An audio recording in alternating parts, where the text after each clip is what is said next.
Ok, evo nastavljamo dalje. So we'll continue.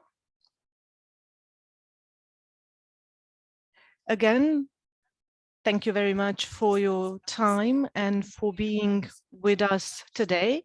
We hope today will be beneficial, interesting, fun for all of you and applicable in your daily business. Alex, the floor is yours. Short introduction about yourself and then switching to the focus of our today's work. Thank you. Thanks a lot, Ruba. Can I be heard fine? And is my screen clear? Super. Well, I sure do hope that Ibrahim is skiing well. I mean, I hope that's I hope the day's going well for him on the slopes. Maybe he'll chime in at halftime while he's skiing to let us know how things are going. Hello, everybody, and thank you for being here for another day of travel narrative design. This is a 3-day course. Today is focused on tourism operators. And if you were here for yesterday's course, I welcome you here to this one as well. I think that there is some overlap you will see between the two presentations. That is on purpose. There's a lot of overlap between the 3 areas of tourism professionals that we are talking about for the next 3 days and for yesterday, today, and tomorrow. Yesterday was DMOs. Today will be tourism operators, as I mentioned. Tomorrow is travel media. Those all sound like classifications that are very different. And of course, they do different jobs. But if somebody has the time or desire to learn more about what each one of these groups do, I think we will all find that they share similar goals. And most importantly, they need to work with each other because all 3 of those groups have a huge part to play in the success of all the other groups. And of course, as a larger group, DMOs, tourism operators, and travel journalists work together to actually create the success. It's impossible for any one of them alone to do it. Having said that, let's get on with our discussion today. My name is Alex Kravar. I am a responsible tourism advocate first and foremost. What does that mean? That means that those aren't just nice words that you put in a project CV. I care deeply about whether or not a destination is being treated correctly. It's not interesting to me to just succeed. Success, to be honest, is not that hard. Cheap success is extremely easy. Simply promoting yourself until people start to pay attention is not that difficult. Promoting yourself in the right way so that your destination is treated with respect and can continue into the future working and respecting the resources that you have. Now that's significantly harder. And that's the kind of sustainability that we will be talking about for today's session. And even before I start, I want to point out that in yesterday's session, which I thoroughly enjoyed, I can't say that that was necessarily the case for everybody else. I hope that they enjoyed it. But I mentioned at the beginning and several times throughout the workshop that, we're all learning together. I happen to be sitting here as the quote unquote expert at the moment. But I want to point out a few things before we start. One is that I'm doing the best that I can, of course, like everyone else. I get some things right. I get some things wrong. I do my best to be smart when I can and to admit when I don't know something. I think that that is a really good lesson for all of us to think about here. I will never pretend like I'm more of an expert about Bosnia than I actually am. I did not grow up in the Balkans, obviously. I'm not Bosnian. And the amount of information and the amount of expertise that everybody, literally everybody in this audience has about Bosnia is greater than mine by 1,000% and will always be. So I'm doing my best to bring some ideas, some ways to innovate, and some ways to think about being a tourism operator that perhaps inspires somebody to think differently. It doesn't mean that it's the right answer. It means that this is my interpretation of this. I'll also say that we have a chat button at the top of your screen or wherever it is on your screen. Feel free to write in questions. At the end of each half, we will go over the questions that have been asked. You're also welcome to break in and say something during this session if you choose. I'm not above being questioned while we're in the middle of this. In fact, I think it makes for better conversation if people are willing to bring up what it is that they have on their minds in the moment. If you don't feel like that for whatever reason, that's fine too.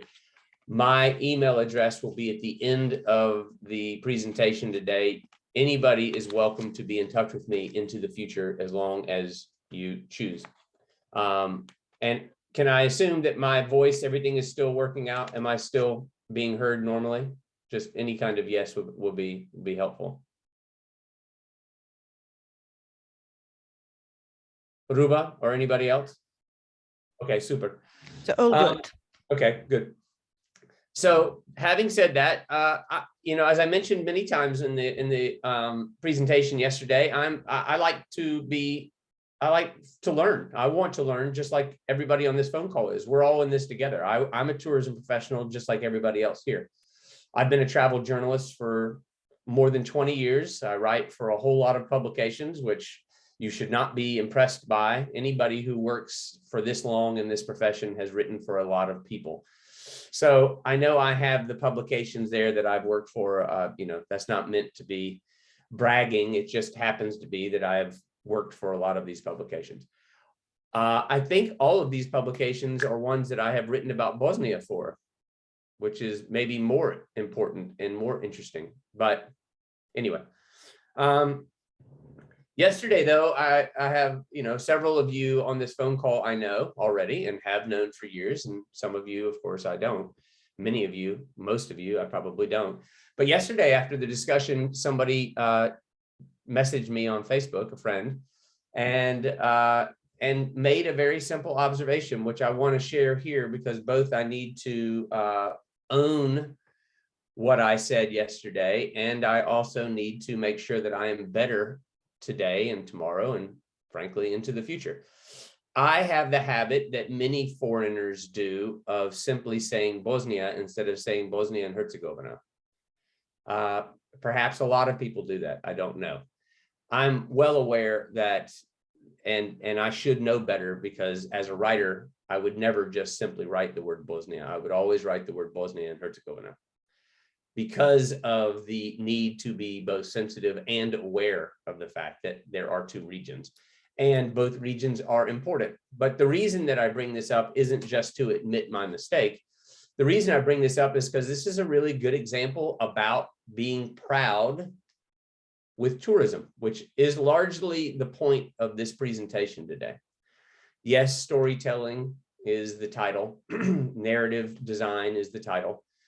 But at the end of the day, what storytelling is your ability to bring the pride about your place to other people around the world and being proud of that and confident about that and not asking anybody's permission to tell your story. You should not listen to anybody else about what makes Bosnia Bosnia. Everybody on this phone call has a lifetime, has generations of expertise about what makes Bosnia Bosnia. If a foreigner ever tells you what Bosnia is, you should immediately stop listening. It's not their right to tell you that. They could help you with how you get your story out into the world, but the story has to be yours. And so this friend who brought up the fact that I should not be so quick to only say Bosnia makes a really good point. She said that out of both accuracy, constructive criticism to help me, which I appreciate and thank you. You know who you are. And third of all, because she's proud of her part of the country. And if I continue to just say Bosnia when I'm speaking to people, I'm missing a great opportunity of doing the kind of proud marketing for Herzegovina that is necessary. So I won't go on about this except for to say thank you for bringing that to my attention. Thank you for being honest. And that's the kind of discussion that I'm happy to have anytime. I'm not an expert about Bosnia. I'm an expert about the few things that I know. And that's not everything, as you will clearly see. The purpose of this workshop. Now I see a few raised hands coming up, and I'm going to assume that anybody on the kind of on the administrative end of this workshop will either be collecting the questions, or if there's something urgent, letting me know, and we can always pause for a second to communicate a question that is pertinent and is now what I have to say is not so precious that we can't stop to actually get to important questions. So just for everybody listening, be aware of that. This tourism operator workshop, the purpose here is to think about tourism in a slightly different way. I'm sure many people on this call are either tourism operators or they're tourism operators who are new, who want to be involved in tourism operation. Maybe you're not a tourism operator, but you want to know more about what they do. Maybe you're somebody who's had a lot of success. All of those things are likely and possible. And regardless of what your position is with this, we are all in the same boat when it comes to the position of tourism. And that is, we've had a rough 2 or 3 years. Everybody, myself included. There have been fewer and fewer stories to cover, which means for me, less and less work. And I'm not crying about this. This is just the situation that we all find ourselves in.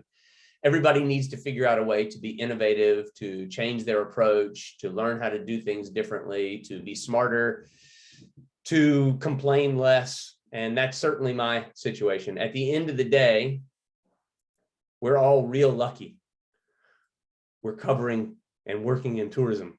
Most of us aren't going to the factory every day to work for 15 hours. So instead of complaining, we should figure out how to take this clean slate, this brand new moment, because essentially tourism has been wiped clean from COVID, and figure out how to make it better from this point on. Like, we've all got a fresh start. That's what I have to do personally. I'm not telling you how to behave, but I would assume that if you've had a similar experience that I have, then the time is right to make sense of how to move forward, perhaps learn new skills, perhaps get better at certain things that you've been waiting to do, and add to your repertoire with regard to, thank you, with regard to your tourism expertise. So let's start this era together right now. I mean, perhaps you already have, but if you haven't, let's do that with this right now. And again, I want everybody to keep in mind, you'll have my email address at the end of this. If you have questions, if you want to communicate, if you just want to talk shop, if you want to brainstorm, I'm available, not just because I'm trying to be a nice guy, but because it likely means I will learn something. And learning things and information is the name of my game, because as a journalist, I need to have information. And it should be kind of the point of all of our games, is to learn more so that we can be better at what we do. That's not me preaching. That's not me being the American who's telling you what to do. You should do whatever it is that you feel is right. But for me, I've got to take this that way. I want to learn more so I can be better at what I do. And that starts for me by taking ownership of your country's story. That's the purpose of this workshop. That is sustainability. When you have control of your story and the story that you tell and the products you create from the stories that you possess already, then you start to become sustainable. When you stop asking permission of foreigners about how to present your destination to the world, then you become sustainable. When you can create the product, present the product, and sell the product on your own without help from anybody else, then you're sustainable. Anytime you need help, which isn't a crime, but let's go ahead and get to the point here, then at some point when something happens that you weren't expecting, failure becomes possible. COVID is a great example of this. Anything that you knew about tourism basically got thrown away with COVID. The things that you were depending on other people for basically failed during COVID because they were doing their best to save themselves, as everyone had to. So the more we can do to be in control of our own situation, the better. It's great that there are projects like the ones that we're lucky enough to have right here with Turizam. I'm very appreciative to be included in this and to be now a guest speaker for all of you. But again, let's get to the point here. A project is only as valuable as what we do for ourselves during and after the project. The project won't solve all the problems. The project just luckily brings us all to the table to talk about the problems. How we relate our stories to the rest of the world as a unique destination is what we're trying to do here.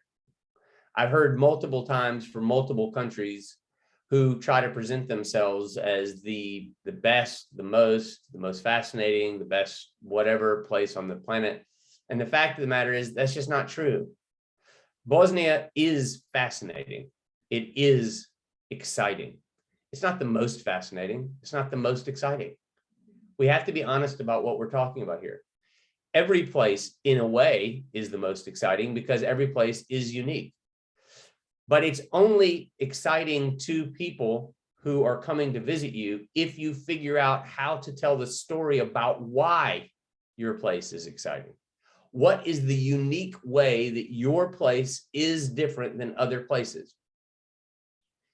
If you can figure that out, you can create a really strong brand.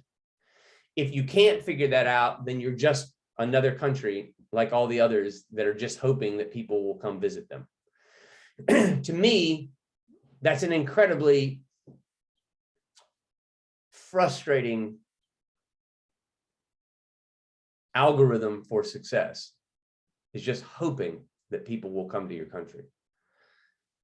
So what we're doing here today is we're creating those stories or thinking about how to do so. And that information will be good for your communication with journalists. It'll also be good for the things that you put on your own websites.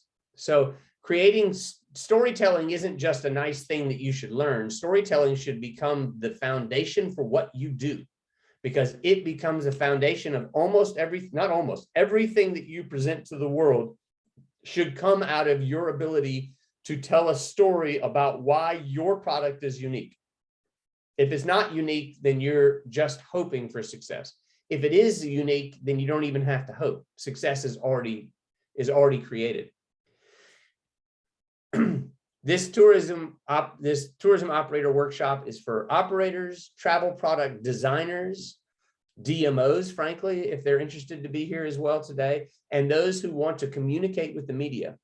I'll say, as I said from the beginning, this is for anybody who is interested in knowing more about what everybody in their profession does.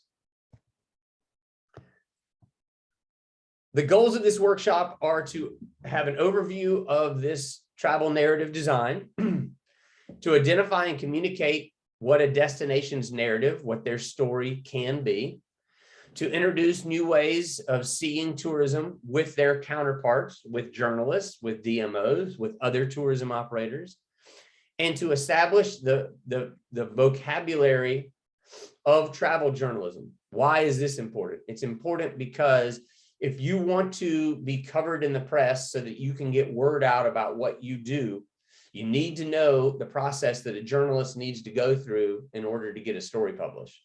It's fundamental to your success to understand how to make their success easier. Hopefully this workshop will create more insightful and engaging travel products by thinking about these stories. And by the nature of things, by doing that, you will also have a more focused branding and marketing campaign for your stories, for your products, and for your website. Protocol here. Again, I see several questions already and hands raised, and I'm not checking that myself as we go through.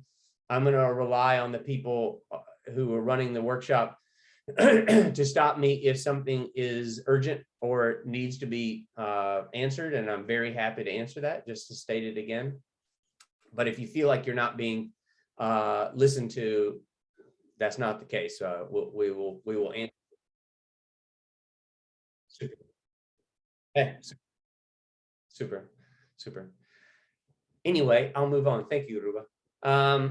This is a professional course. So just to state this again, ask questions as needed. I know from my experience in the region that folks are not necessarily as aggressive with asking questions during a presentation as, let's say, an American would be. That actually is one of the nice things about this region, is that people are respectful in that way. But I also like when people discuss things. So again, do not feel embarrassed or like you're showing any lack of respect by asking me questions. Treat me like a colleague who happens to have the floor for the day, as opposed to somebody who is, you know, some kind of expert, which I just can't tell you how much I hate that word. We're all experts in our own way. Today, I happen to be the expert. Tomorrow, I may be at a workshop that you're giving. Everybody here is expected to be a problem solver. So I'm going to say a lot of stuff. We're going to be here for 3 hours. If what I say doesn't fit your situation exactly, don't just erase it from your memory unless you want to. That's your prerogative. Think about ways that you can take what I've said and adjust it to your situation.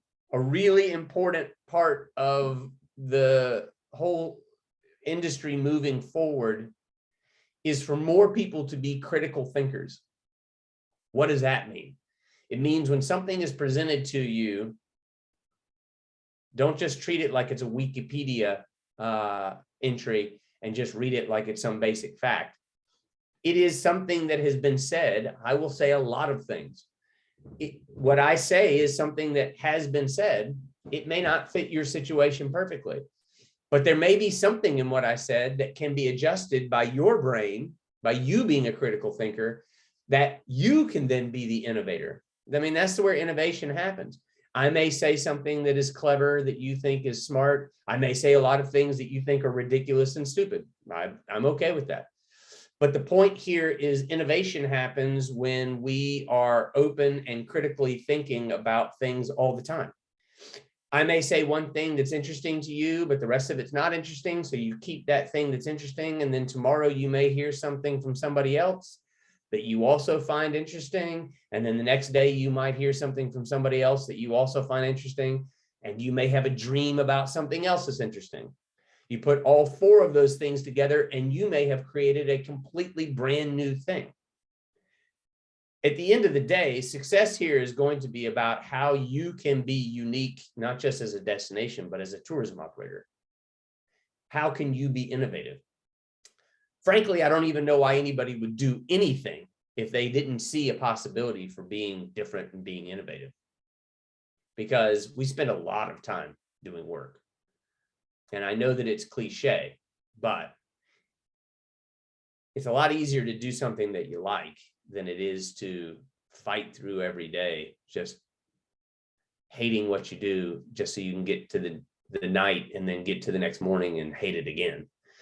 So thinking of ways of being creative and being innovative is a big part in liking what you do. It doesn't have to be tourism operation. It could be anything. You could be a violin maker, whatever it is that you want to do. But figure out what you want to do, because tourism takes a lot of effort, a lot of time, and a lot of heartache. So it's best to like what you do if you're in tourism. The workshop structure today, I'm going to provide an introduction to storytelling generally and how it relates to tourism promotion and development and media. That's in the first half of the workshop today. At the end of the first half, we're going to have an exercise. Obviously, we're not all together, which is how this workshop was originally intended, was for me to be there in person. An assortment of reasons isn't going to allow that to happen, but I actually think in some ways this is better because we have the chance to have a larger group participate. But the point here is that the exercise was meant to be something of a group exercise before. Right now, it's become an individual exercise. You do not have to do the things that I'm suggesting with this structure, but I can promise you that if you do them, you will have a more valuable experience with this workshop. You can just turn it on in the background and listen for most of the day.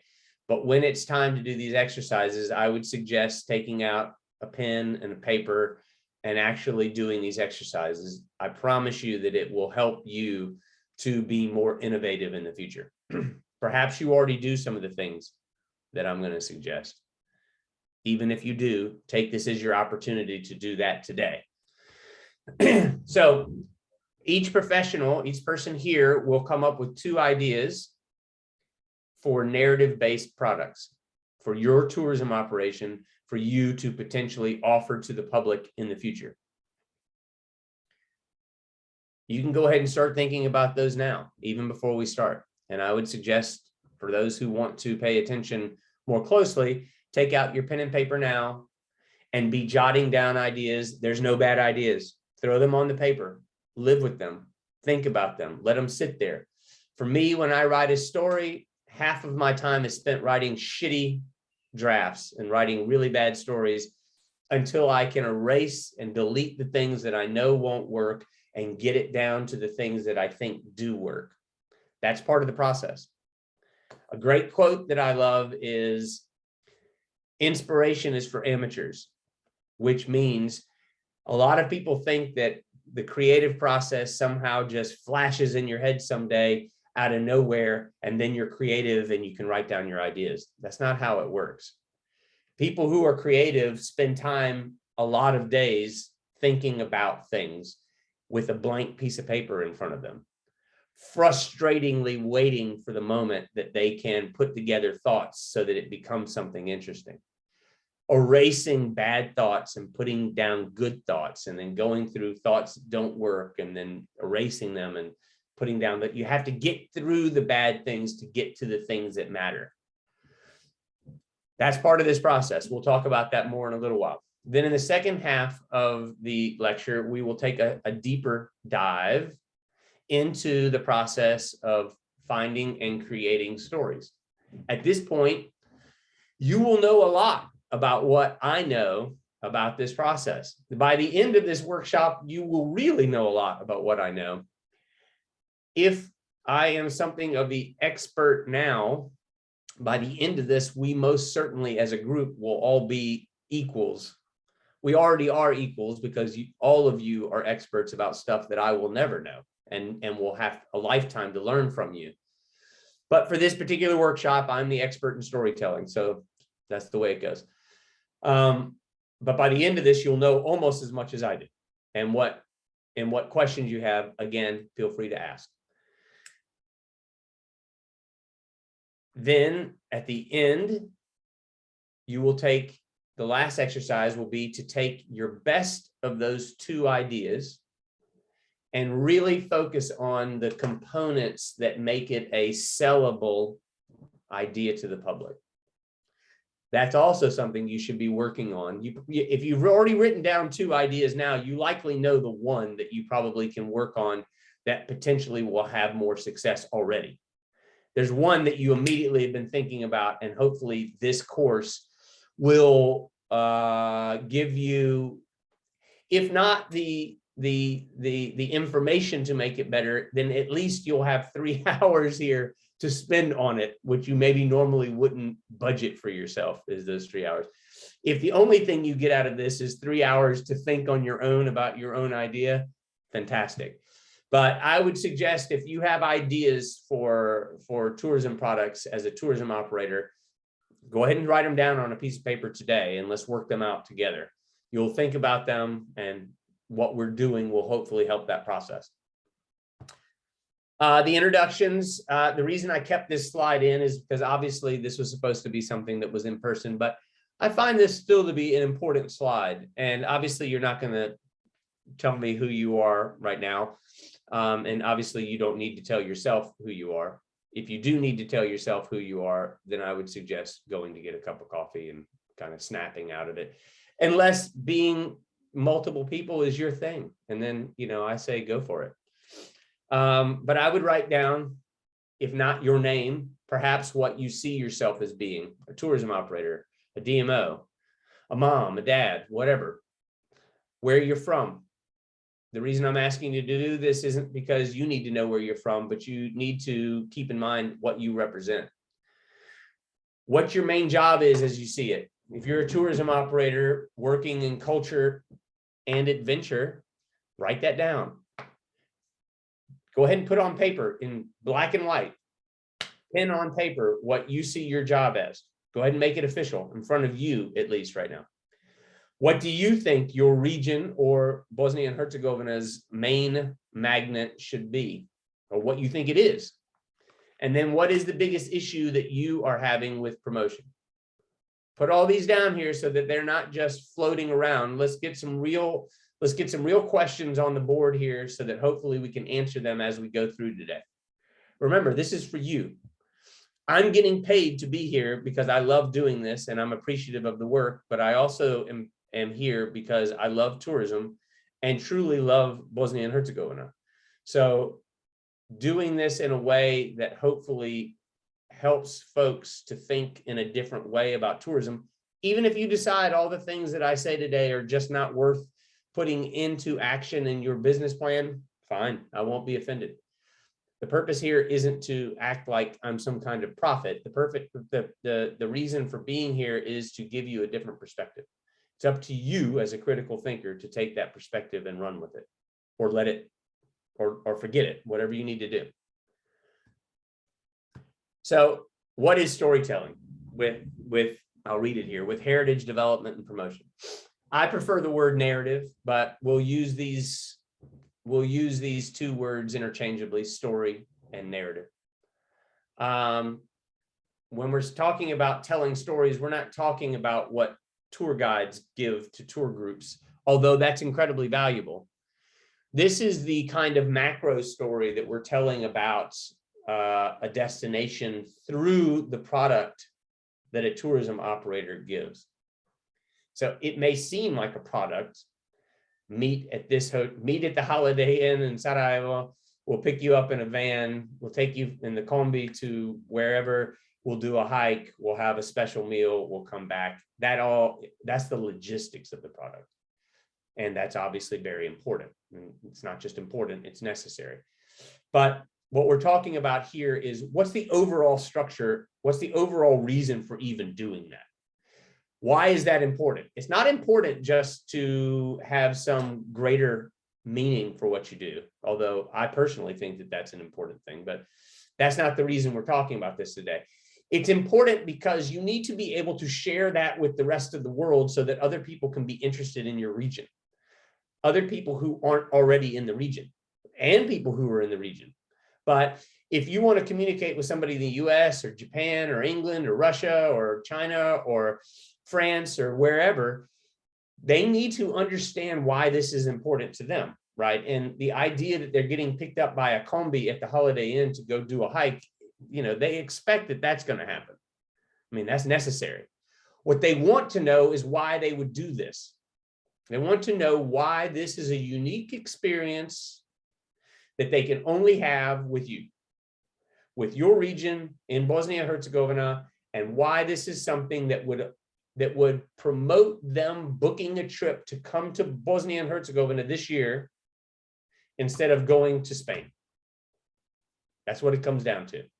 At the end of the day, I say a lot of things about the importance of storytelling and why I think it's important to be creative. But let's not miss the point here. The larger point is everybody here has a business. Everybody here needs to make a living. Everybody here would like to do it better than they're doing it presently. I'm guessing. I mean, maybe not. But let's just pretend like that's the case because it's easier for me to speak from that perspective. In order to do that, you've got to present a product that is of great value, because people don't lightly spend the little amount of money and the little amount of free time that they have by doing things that don't seem worth doing. To differentiate what you do from other places and to make it interesting for people to take their little amount of saved money and little amount of time and come do it where you are is a massive compliment, but it only works because what you're providing is worth that.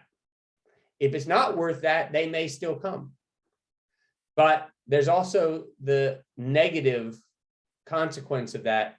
If you tell somebody that you're the most fascinating place on the planet, and then they come and you haven't actually provided any proof of why your place is fascinating, they will go home and tell everybody, don't waste your time. I thought it was going to be great. Everybody told me from there that their product was fantastic. It wasn't that great. And trust me, you don't want that kind of negative publicity. So it's easier just to handle this from the beginning. And what you have to do to handle this out from the beginning is to take the time to figure out creative ways to tell your story. This is hard work. I don't want to lie to you. But again, you cannot have success without putting in the hard work. You might have success because there's a random year where more people came to the country than you were expecting. You will not have extended success if you don't do the hard work of making yourself innovative and unique. That's not an opinion, that's a guarantee. If you don't take the time to be creative and create your own story, you will eventually fail. And the reason is you have two choices here. You can either rely on yourself and create your own stories, or you can rely on what foreign trends and what foreign countries tell you you should be doing. If you rely on what foreign trends and foreign countries and foreign experts tell you what you should be doing with regard to what Bosnia is, you will eventually always fail. Not sometimes, you will eventually always fail. COVID proves that. There's probably a lot of folks here who were doing really well before COVID hit. The moment that COVID hit, everything that you needed from foreigners immediately disappeared. Influencers, OTAs, meaning things like booking.com and Airbnb, all of those things took a break when COVID hit because they couldn't support their own business. They sure as hell can't support yours. Without them, you lost sustainability. My point here is let's see how close I'm not suggesting get rid of booking.com. I'm not suggesting get rid of OTAs that are working for you in your business. What I'm suggesting is let's get as close to being completely self-sufficient and sustainable as possible. That starts with the story that you tell. Take time to budget time to be creative a few times a week. We'll get on to this. Well, we're going to get on to all this in a little while, but none of this comes for free. You're going to have to take the time to think about it. Nothing can be given to you. Anything that's given to you for free that you don't have a hand in creating yourself will eventually fail. Now, I'm just going to say that outright. People may disagree with that, but after this last 2.5 years, I'm very aware of the fact that anything that I wasn't in charge of creating myself, that I was depending on other people to give me work for, it failed. I had nothing after that. This isn't a complaint. I'm fine with it, but I'm just saying as a personal example, this isn't just some guy telling you, you have to do it for yourself or you're screwed. That's what happened to me. It's what happened to a lot of people in this industry. So we need more than just empty proclamations about how great the place is. We need real information about why this place is unique and how we can share that with the rest of the world. Telling true stories about ourselves is the only way to be sustainable. And it also luckily becomes your brand narrative. Taking the time to be creative and to tell your story, you automatically get several things out of it. You have something for your website, you have something to give journalists, you have something for social media, you have greater stories for the actual products that you give. And more importantly, if you don't take the time to do this, you have to just take what you take. If you don't take the time to make yourself unique, then a journalist who comes and spends a day or so in Bosnia and maybe even takes a day of their trip with your company, if you haven't given them something specific to make it easier for them to have a story about Bosnia, they'll come up with their own story about Bosnia, and you may not like what they write. We all know that the first paragraph of, I don't know, 90% of the travel stories about Bosnia start with talk about the war. And it may actually be higher than 90%. I did a study on this. I did a story about this a handful of years ago. And for the story, I needed to actually go through the last, I Googled, and like the first 10 pages of Google, of Google entries about travel stories about Bosnia and Herzegovina mentioned the war in the first paragraph or in the headline.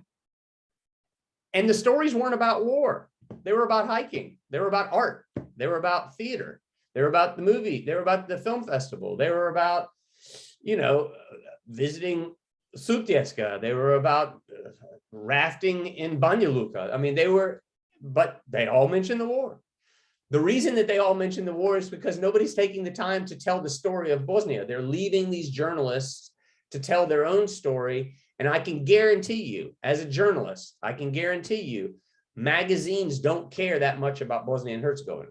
What they care about is having a story on their website or in their magazine that attracts readers. If the way that they attract readers is to mention the war in the first paragraph because it's cheap drama, that's what they're going to do. So a great way to solve that problem is to make sure that the local people are on the ownership end of the story, instead of letting some random person who will go to Bosnia one time in their life tell a story that will be in a magazine or a newspaper for the rest of time. That becomes the way Bosnia gets promoted forever, by a person who is there for 5 days. That to me is absolutely frightening. And if it's not frightening for y'all, then good. But for me, it's thoroughly frightening. And I'll even admit to one more thing as we move forward here. I've written about Bosnia for a long time. The first story I wrote about Bosnia was in 1998, I think. I was living in Sarajevo at the time. And I will say also, whatever it is that I have as far as a career, which is a questionable word to use about my life, but let's just pretend that I deserve the word career. I owe it certainly to the Balkans, and probably to Bosnia and Herzegovina specifically. And I'm well aware of that. Without this region, I certainly wouldn't be talking to you today. All of my adult life has been spent thinking about tourism and travel in the Balkans. However, I have made mistakes, bad ones, in stories that I published specifically about Bosnia and Herzegovina. Is as recently as 2006, which is now 16 years ago, the opening paragraph of a story I wrote about Sarajevo or Bosnia and Herzegovina generally, in the Washington Post, talked about the war. The story wasn't about the war. The story was about Sarajevo, and I think I was there for like Basharshia nights. I'm not even sure that festival still exists. The story was about the kind of artistic beauty of this city. But I wrote about the war in the first paragraph because I was like most journalists, a little bit stupid, a little bit lazy, wanted to be dramatic. It took me less than a year to realize how bad that mistake was. I wasn't in Bosnia during the war, Bosnia and Herzegovina during the war. I have no right to talk about it. Neither does any other foreigner. If you want that to be part of your story, that's your business. But don't let foreigners decide on what your story is. I'll end this with that, and we can discuss this more over beer or rakia or coffee in the future. But now you know my opinion. Agree with it or not. Most in tourism, so I'm on to the slide again. Sorry for the detour, and sorry for the detour, translators. I hope that didn't get too weird. Most in tourism work with this algorithm right here, which is development plus promotion equals hoped for success.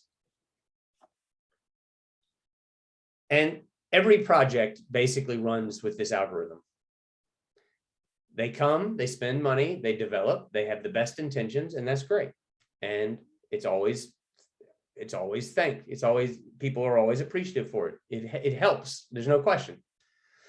But I've always thought that this was kind of a ridiculous equation, if I'm being completely honest. You spend a lot of money on development. You get people in the communities excited about the possibilities.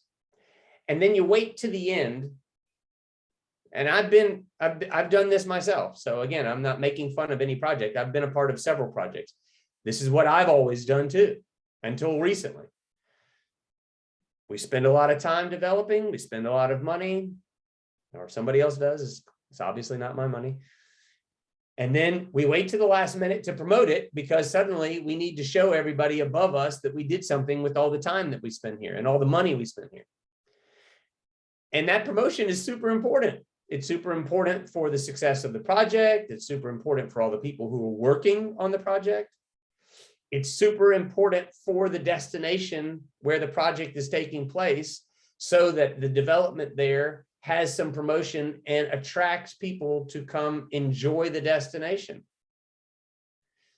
But to spend 3/4 of your time developing just to get to the end and hope like hell that some magazine will start picking up stories about your development is not just irrational. At least half the time it means failure, because it's very hard to start the process at the end in a moment of desperation and stress and hope that people will cover your destination. It's much easier to build it up as you go. And so this development plus promotion equals hopeful success is what a lot of projects, including ones that I've been on, have done. At the very least, it should be this: development plus promotion based in storytelling equals, again, hoped for success. I believe that it should be this: storytelling first. Let's start from the beginning. Let's go from the first building block of the foundation. What do you have? Not just what some foreign project tells you you should have. What do you have? What is your story? If you start from the story part and develop from that, not just based on what development seems like it should be because there's a list of deliverables, but what development should be from what the place, the destination already has, and you develop based on that. When you get down to the promotion part, you've already started that because you're already sharing the story. And if you start from a storytelling perspective, not only have you already started telling the story, but you automatically have information for your website, you automatically have information for the press, you automatically have information for social media. And honestly, when you start from an honest, real, and unique story perspective about something that you will be able to share literally for the rest of your life, because it is what makes Bosnia and Herzegovina unique, success has already happened. You don't have to hope that you succeed. It has already happened because you started with the hard work of figuring out how to be creative about the story you're going to tell. You're not waiting till the end after development has already happened and now you need to quickly have a story. You're starting with the story and developing based on that. And if you do that, then you already have the promotion written out because the story is the promotion. My approach is probably going to be one that some of you are going to look sideways at, and that's okay. We don't have to have the same opinion here. Some of you may agree with this. As always, there's going to be a mix. I don't expect everybody to agree with me. But to get to the point here, in my opinion, tourism, the tourists are not the kings and queens of the equation here. I know that that's the way we've all been brought up, and that the old American saying that the customer is always right, which, by the way, I don't agree with. The tourists are not the main actor in this play here. The destination is the main actor in the play. One of the things that I would repeat multiple times today is tourism should be working for your destination. Your destination should not be working for tourism. If your destination is working for tourism as opposed to letting tourism work for your destination, you will eventually fail. I don't know how else to say it, but to say it like that, you will eventually fail. Your destination has to be a real one that respects your destination first, and then the tourists will come and get what you give them. Don't give them what you think that they want, because if it isn't what your people who live in your destination want, you will fail. Don't worry about the tourists right now. Worry about yourselves. Create something that makes you happy and attract the tourists who want to hear your unique story. The ones who don't want to hear your unique story, you don't want them anyway. I mean, I know you want the money, and I know you want people to come and figure it out, but you want people who are going to come and show your place respect. Again, it's my opinion. Authenticity, which is a word that everybody loves to use, but what that actually means is community first. Do the things that the community does well. You don't have to create authenticity. In fact, that's impossible anyway. People and places that are unique don't go around saying, I'm unique. They just are unique. The things that they don't have time calling themselves unique. They're too busy being unique. Do the things that make you happy. Do the things that promote you, your story, your region, your municipality, your country. Popularity contests are cheap anyway. If you're just doing, we all know those people in high school and gymnasia where they were just like the pretty people who just, they had nothing but their looks. They weren't thinking, you know, when their looks fade, you know, they fail. It's the same with anything. If you base it on the trends of the day that somebody else is telling you, if you're basing what you do off of somebody else's rules, you know, eventually the rules are going to change and you're going to fail. Create your own rules. Let's start right now by creating the rules that work for you.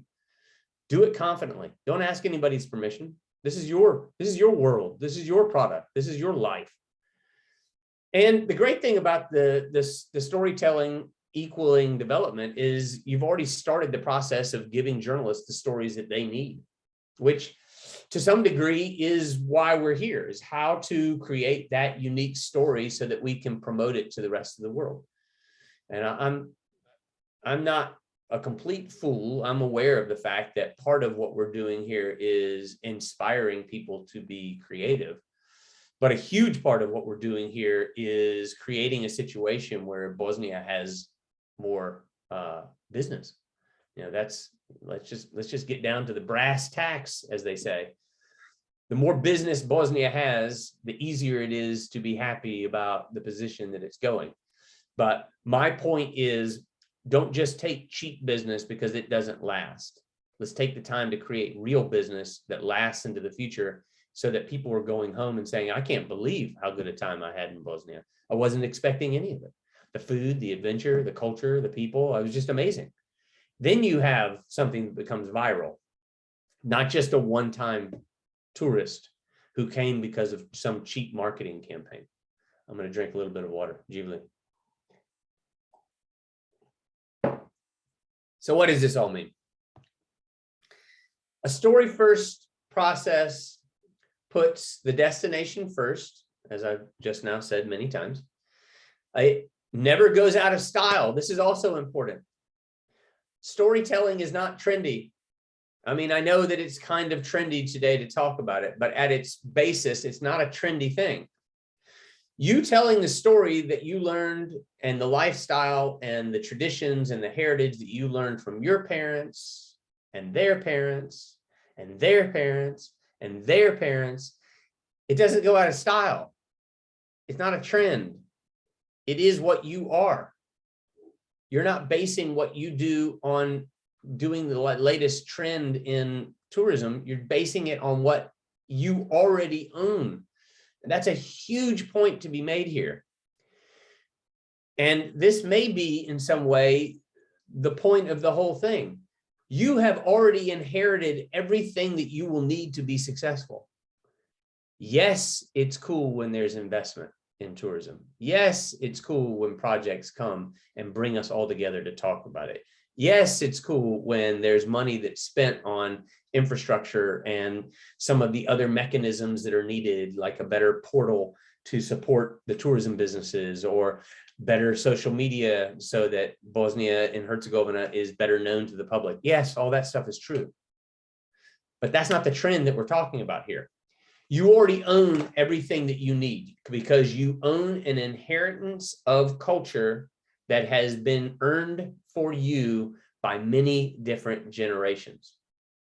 A new hotel opening in your region won't change what you already have. Maybe it will attract a few people for a while. If it's locally owned, maybe it will attract people for a long time. If it's foreign owned, I'm telling you now, the moment that those foreigners decide that it's no longer profitable to run that hotel, they will be gone. That's not me being a negative guy and telling you some dramatic thing. That is the truth. You can't base it on those things. You have to base it on what you already own. And what you already own, nobody can ever take away from you. That's the beauty of this. We can take some pressure off of ourselves. You already own what you need. You don't need anybody else to give you anything. You may need conversations like what we're having today to maybe clear your head about what you should be doing. But you don't need me to tell you that you already have everything you know that you need. You already know that. So relying on yourself is a huge part of this. COVID, again, made this very clear for all of us. The destination has to be the most important player in our play. It cannot be the tourists. The tourists come and go. The tourists may enjoy Bosnia. At the end of the day, they don't care about Bosnia. I'm not saying that they don't care. I'm just saying it's not part of their lives. It is part of yours. So the destination has to be the most important thing. That's the reason that they are coming. Even if you want to impress and to make the tourists feel welcome, the basic logical equation here is that they're coming for the destination. The destination has to be the most important thing. When you do that, you achieve a realness that most projects and most people just talk about. Everybody talks about wanting to be real, but it's hard work to figure out why you're real, how you're going to present that to the world. That's the point here. Let the tourism serve the destination, again, instead of the destination serving tourism. The importance of locally based storytelling. This is something that I include in many of my presentations. To some degree, it's intended for locally based journalists, but it works for everybody.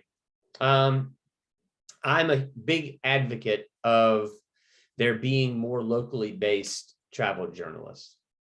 The reason I am is because even though I'm thankful that I've gotten to make a living off of covering foreign destinations, I'm well aware that I'll never know Bosnia as well as anybody on this phone call. I may write about it in a way that is potentially interesting for some people, but I'll never know it. I'm never going to be Bosnian or from Herzegovina. It's just the case. I think it's, and most of the travel media is controlled by a handful of places. The US, the UK, there obviously are magazines in Italy and in Spain and in Germany and the Netherlands and France and other places. But it's really only a handful of markets that cover tourism, cover travel and travel magazines. That's okay, of course. We still have to talk to them because we want to get the word out about Bosnia and Herzegovina. However, they will never actually know Bosnia and Herzegovina. They'll come for weeks at a time, for a week, and then they will suddenly be the expert on promoting Bosnia and Herzegovina forever. So I believe in tourism operators being better storytellers so that they control the narrative. I believe in there being more Bosnian and Herzegovina, people from Bosnia and Herzegovina to be the actual travel writer, not just people like me.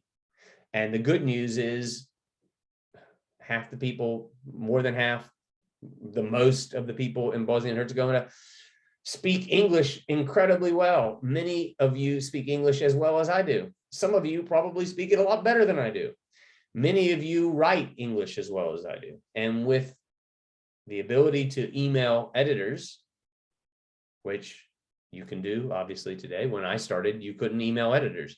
You still needed to write a letter and send it in the mail and hope that they said yes. Anybody can pitch a story to any editor, right? So the days of travel media being controlled by a handful of countries, in my opinion, is long gone. We need to stop living in that rule-based situation. When we have storytellers from the places that they belong to, that's a real authentic image. It drives economic development because the people from those destinations actually know the places that people should be coming to spend their money and spend their time and to have an authentic experience. Somebody like me may come to a place in Bosnia and spend 7 days, and I'll have an idea of what it is. But I won't know what it is. It'll be my interpretation. That's also okay. But I would like to see locals take a more active participation in what is being told, instead of just having a foreigner like me be the one to tell the story. Citizens then control the narrative. It goes beyond foreign trends. It starts to become more sustainable because it's not just relying on a foreigner covering your destination and hoping that it works out. You are participating in the creation of the story. And Bosnia and Herzegovina is the perfect example, because today's trend is, I've said don't listen to the trends, but just to be frank about it, today's travel trend is Bosnia. I mean, the things that Bosnia and Herzegovina give are the things that today's travelers want. Real stories, authentic experiences, incredible adventure, great food. People are naturally hospitable. The culture is not just interesting. The reason I'm hesitating is because there's so much culture in Bosnia and Herzegovina. It's hard to even put it into words. It's complex, it's complicated, it's beautiful. It's a great story. Bosnia and Herzegovina could be the poster example for this new era of tourism. Again, just my opinion. Operators are tourism's playmakers. This is, a loose comparison to a playmaker in football. If you don't like football, use the word liaisons. They're the glue. Maybe that's better. Tourism operators are the glue that keep tourism going. They're the ones that have to greet the tourists, the travelers, when they're on holiday. They're the ones that have to show a traveler the destination through the products that they create and the stories that they tell. They're the coordinator between the DMO who want to have this destination positioned in the marketing world, and the journalist who wants to come in and write a story about it. It's often the tourism operator who's playing host to these journalists, as of course all of you know, and as I know. I mean, most of the stories that I've written about Bosnia, at some point, I wasn't necessarily hosted by anyone, but I definitely leaned heavily on the information that I received from tourism operators. None of the things that I've written about Bosnia were because I'm some smart guy or because I'm some lifelong Bosnia and Herzegovina expert. It's because people were nice enough to provide information for me so that I didn't sound like an idiot when I wrote the story. I take that back. I might have sounded like an idiot, but I sounded much less like an idiot than I would have if people hadn't been nice enough to educate me, right? So tourism operators, they provide this glue between these different worlds in tourism.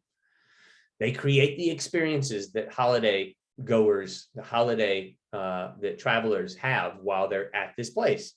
Largely the information that a vacationer, a holiday goer, a traveler have and then take back to their homes about Bosnia and Herzegovina is because of what a tourism operator did for them, of what they told them, about the experience they provided for them. It's super important for the country, for the tourism operators to understand how important the quality that they bring to their tours is, because essentially in one way or another, they're doing the marketing for all the other tourism operators. If somebody does a really shitty job and then somebody goes home to their country from Bosnia and Herzegovina after they've had a bad experience and they tell all their friends, don't bother going to Bosnia and Herzegovina, it was a disaster. Then that bad tourism operator has essentially created bad marketing for all the other tourism operators in Bosnia and Herzegovina, all the other restaurants in Bosnia and Herzegovina, all the other cafes and bars and hotels. This is a huge position. This isn't a random, I'm going to become a tourism operator and run a couple of tours. You're playing with the impression that people have about Bosnia and Herzegovina forever. I know everybody knows this. I'm not trying to be unnecessarily dramatic. I'm just trying to point out the obvious point here, that the way that tourism operators handle tourism in Bosnia and Herzegovina is not just important. It may be the single most important link in the process.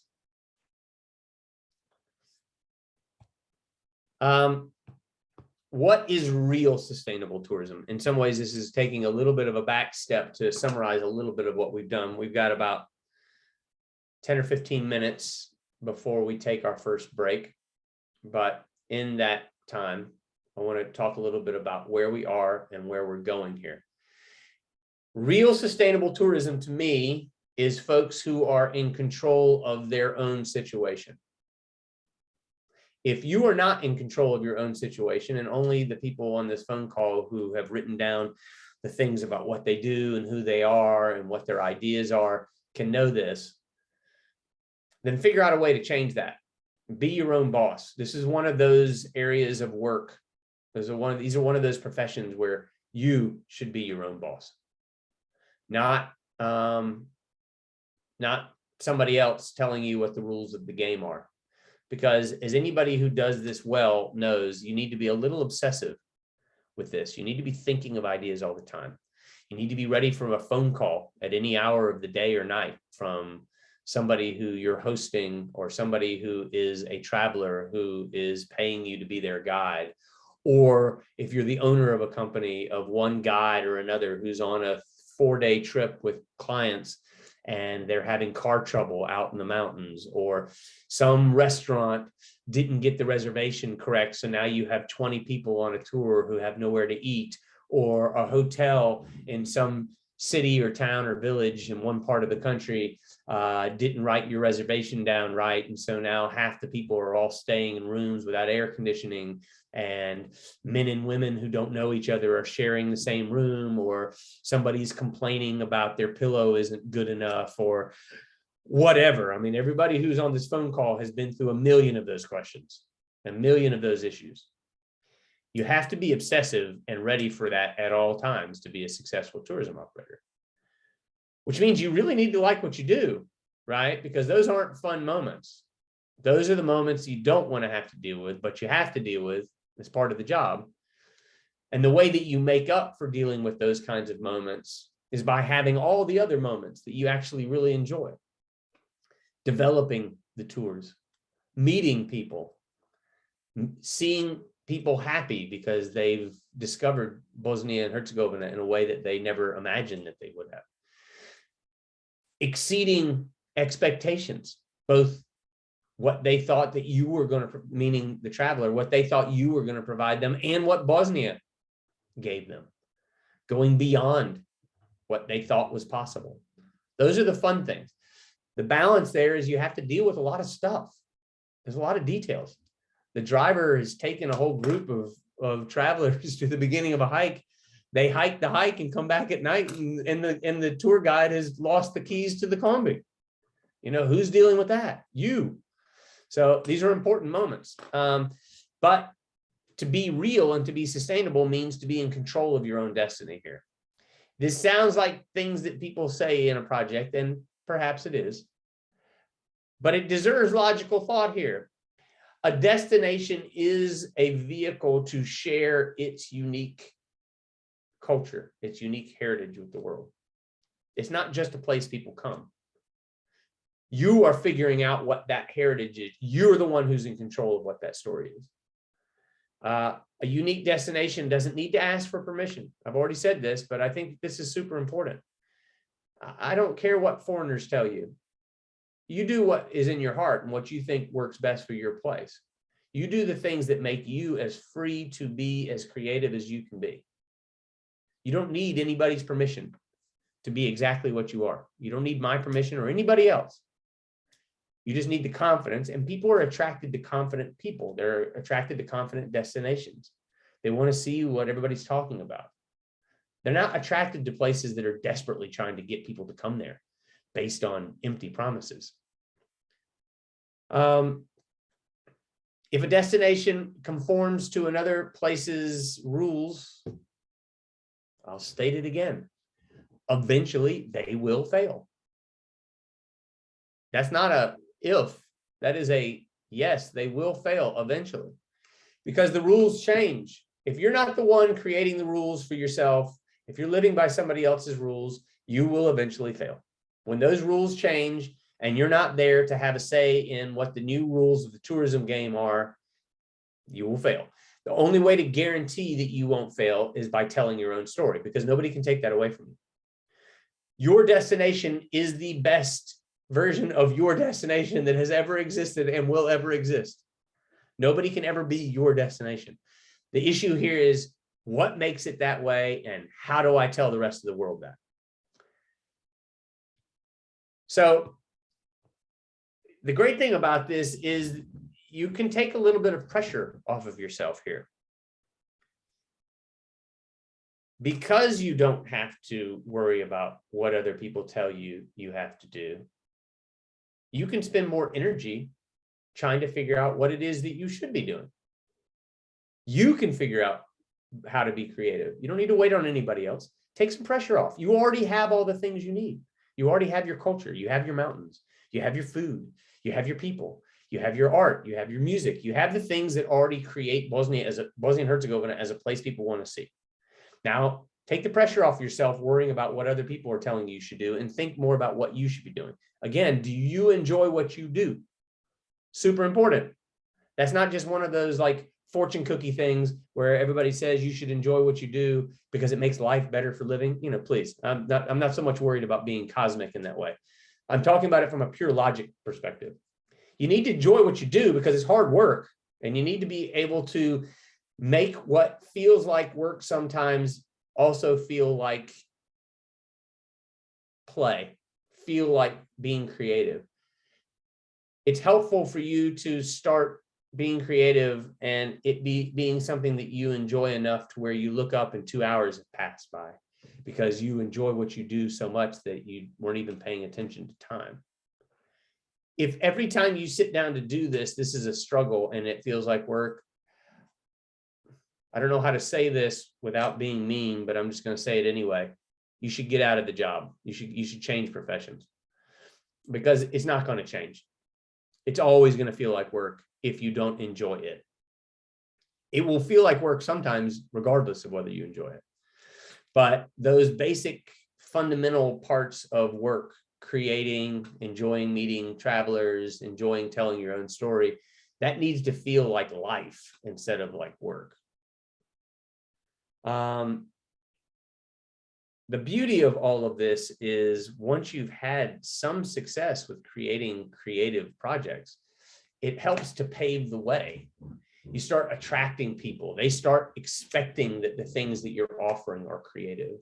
It also gives you more confidence to create interesting storytelling, narrative-based products. And, you know, again, if you're taking notes here, this is a good time to start writing down a few notes about what would make good products. What are the components of your destination? So we're getting into writing down the pieces of the puzzle here that you can start to put together to create the product. What are the components? What are the things that make up your product? Where you are, what you do is basically a vessel, a vehicle for showing off your strengths. It's not just a place for people to come. It's a place for you to show off your strengths, not other people's strengths, your strengths. You know, I've heard this said many times in many ways, but if your destination is a cardboard box, why would you fill it with water? I mean, use your cardboard box to do things that cardboard boxes can do. And, you know, there's no reason to fill it with things that other people do. Fill it with things that you do. You have responsibilities to the marketplace, most definitely. You've got payroll to meet. You've got people that you need to make sure that they have work. You've got to make sure that you pay your own rent for your office. You've got to make sure that you buy food for your family, all of that stuff. But that happens when you can guarantee that you'll do that into the distant future. And by taking the time to figure out what is your proper vehicle for your destination and your story to tell, you have a much better chance of having long success into the future. And of course, you're more responsible to yourself. Let's get into a case study here. And we've got about 5 or 10 minutes before we go into our first break. But this is a case study, I think. And just to say it, the architect of this particular tourism product will be the guest speaker in the second half of our presentation today, of my presentation today. I'll tell you a little bit about it first, and then I'll give you some aspects of this product, and hopefully this will inspire some people out there for their own products. Many of the products that I have worked with in the past as a journalist were adventure-based products. For that, to some of you who don't care about adventure tourism, I apologize. But again, be innovative here. If adventure specifically doesn't work for you, use these as examples of how to piece together puzzle pieces rather than as being literal examples for what you're doing.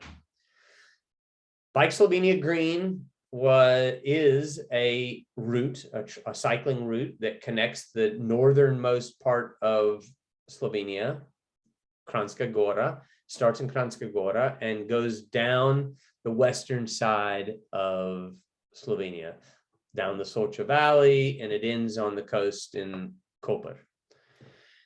It connects 7 different destinations. the reason that this particular product is interesting and specific to Slovenia is that all 7 of those destinations are green certified, meaning that they have passed a long list of criteria that give them the certification of being responsible, sustainable tourism destinations. It became and is the first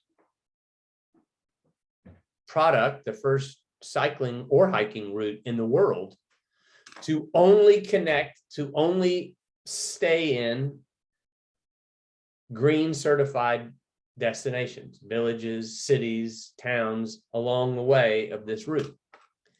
Along the way of this route, you are cycling, of course, but you're also seeing each of these destinations at human speed. You're cycling, you're eating in each one of these destinations. So you have different kinds of food and different wine, because this is going through wine country in Slovenia, different cultures in each one of them, different landscapes. You go from the Alps to the Karst region, through the top of the Dinaric Alps, which of course Slovenia shares with Bosnia and Herzegovina, and then to the Adriatic coast. The beauty of this is it combines 7 different places that all do the heavy lifting of working to create one route, so that no one of the destinations are responsible for the success of this route.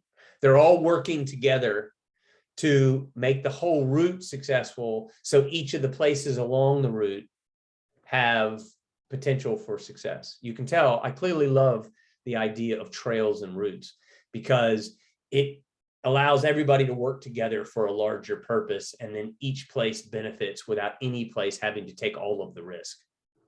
And I would advise anybody out there who cares to find other travel operators, other tourism operators, to find other DMOs out here to communicate with, to think about ways that you can work together to create some of these products. But it's also a very evolved philosophy. The Via Dinarica in Bosnia and Herzegovina also shares this philosophy. The philosophy is putting greed aside for a minute and actually promoting even a competitor's destination, meaning your next door neighbor who may be in a different municipality and may be working for a different tourism organization, but you're also promoting what they do and they're promoting what you do for the overall success. That's a very evolved thing to do. Most people just want to make money, even at somebody else's expense. But if you do it this way, everybody has a better chance of succeeding.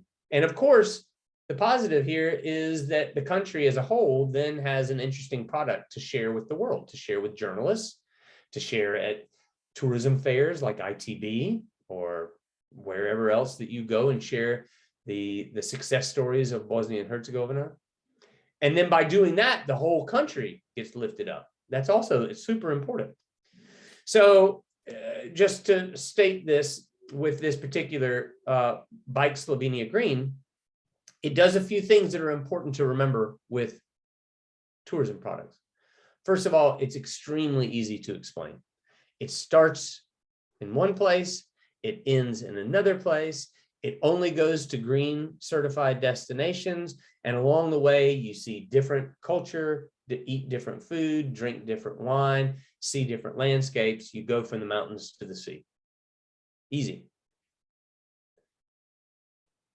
Bosnia and Herzegovina have dozens and dozens of these kinds of stories.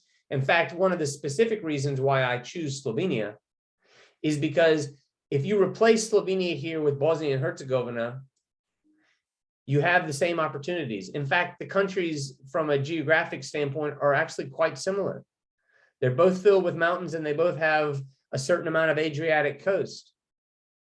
They both are super green and pay great attention to adventure, mountaineering, and nature.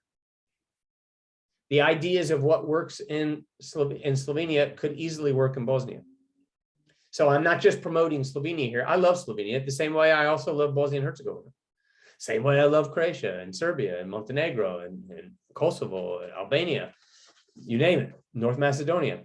However, Bosnia and Herzegovina and Slovenia share a lot of similarities, and I think that that's worth thinking about. This is also was a very easy story to sell, and I wrote multiple stories about this. I wrote about it for Lonely Planet. I wrote about it for Bicycling Magazine in the United States. And the reason was because, not because I'm some clever writer, but because it was such an easy story to tell. Editors need the story to be easy to understand because editors don't necessarily care about any of these destinations. So remember that. They are not in the business of caring about your destination. They're in the business of caring about their magazine.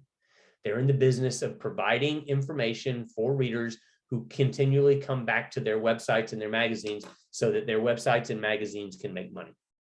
Your job is to create a product that is simple enough for people to understand, that editors will want to publish stories about it so that your necessities intersect with their necessities so that Bosnia can make the pages of a magazine and can, for a brief moment, have two desires align. The desire of the publication to gain readers, the desire for Bosnia and Herzegovina to have those readers read about Bosnia and Herzegovina. So it's easy to explain, easy to promote, brings a lot of destinations together. Tourism operators now have a story that they can tell that is based in their own story. And editors want it because it's a great way to see this in a different way that nobody's ever seen it before. The hard part of all of this, of course, is being brave enough to tell your own story. And I'm aware that that's hard. I mean, I have to do it on a daily basis. I turn in stories daily that I write that I hope that the person I'm sending it to don't think I'm just a complete idiot. I'm sure some of them do. But I have to be brave enough to share it because if I don't make a living, right? So I understand that it's brave to put yourself on the line here and trust that your storytelling is enough. Trust me, it is, but it takes some bravery and it's going to take some hard work of thinking about what makes a good product. The great thing about it, though, is that you don't really have any choice. I mean, at some point, you're going to have to do the hard work of telling your own story or you will fail. Again, I'm not trying to be dramatic about that. But if you don't tell your own story and you rely on other people, you will fail. At some point, maybe not tomorrow, but you will fail.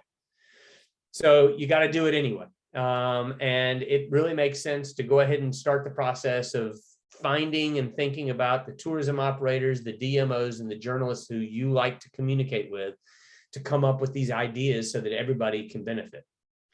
And the great part about it is the right idea immediately becomes ready for magazines, for tourism journals and tourism travel magazines. The larger purpose here for any tourism operator is to attract visitors, of course, and to create experiences and to earn money, right?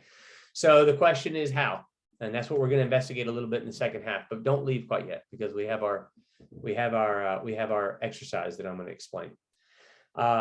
If you empower your community to tell its own story about its own strengths, you can't fail.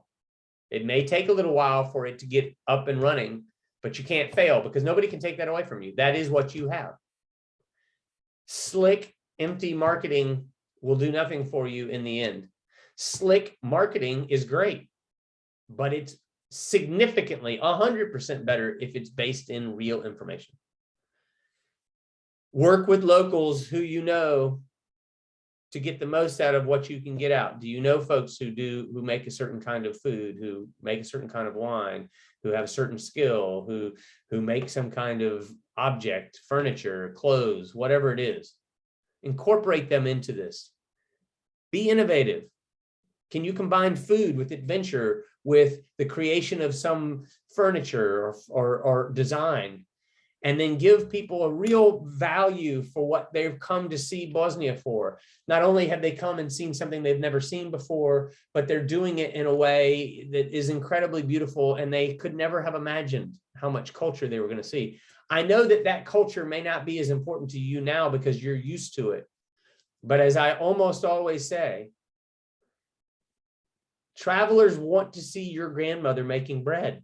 You may not think that they do. You may think that they just want to stay in 5-star hotels and drink, bottled water. They don't. They didn't come to Bosnia to stay in the same and live the same way that they do if they go visit New York or Tokyo or Paris or Lyon or Madrid or anywhere else. I mean, they've come to come to Bosnia. They want to see the things that Bosnia and Herzegovina does. They want to see your grandmother make burek. Don't deny them that. Give them what is Bosnia, what is from this country. Give them what they have, what you have. Don't hesitate to be confident about that. It's what you have. It's what you have, and nobody can take away. The advantage, of course, is, and I'll state this again, is that by doing that, you have an automatic story ready for any kind of journalist and for any kind of product. Unique stories and products, strength-based strategies. Eventually, you've got to do these two things because you don't have any other choice. It's what you have to do to succeed, because it's the only thing you can rely on is yourself. So pay your rent by bringing in tourists for their day trips or whatever it is that you need to do. They're not all of your tours, not all of your products are going to be ones that are perfect for you. Some of them just need to make money, and I get that too. But always be working on something that is a dream product for you. Always be working on something that really, you wake up in the morning, you can't wait to improve on that product. Give yourself something that you can wake up every morning and be creative about. Yes, I know you have your bread and butter tours, your day tours, the cultural tours that people take when they go around Banja Luka or Sarajevo or Trebinje or Mostar or Bihać, wherever they're going. Yes, I get it. But come up with something that really makes you proud, that when a journalist asks you for what is something that you can share so that they can write a great story, this is the one that you can give them. The one that also makes your neighbors proud, because this is showing off their culture too. Okay, so our exercise for this particular half is to come up with 2 ideas. We've already talked about this at the beginning, in case anybody is just now joining or missed it or forgotten.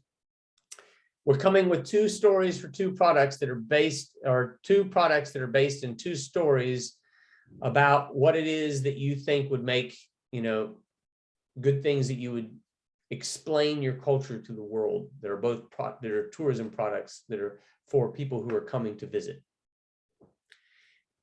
The elements should be things that make you proud and make your destination proud. Perhaps it's something that nobody's ever heard of before, a certain kind of food or a certain kind of music or something. Or maybe not that nobody's heard of, but that most people in the world haven't heard of. Everybody there has heard of Sevta. Everybody in the region has heard of Sevta. Everybody maybe in Europe has heard of Sevta.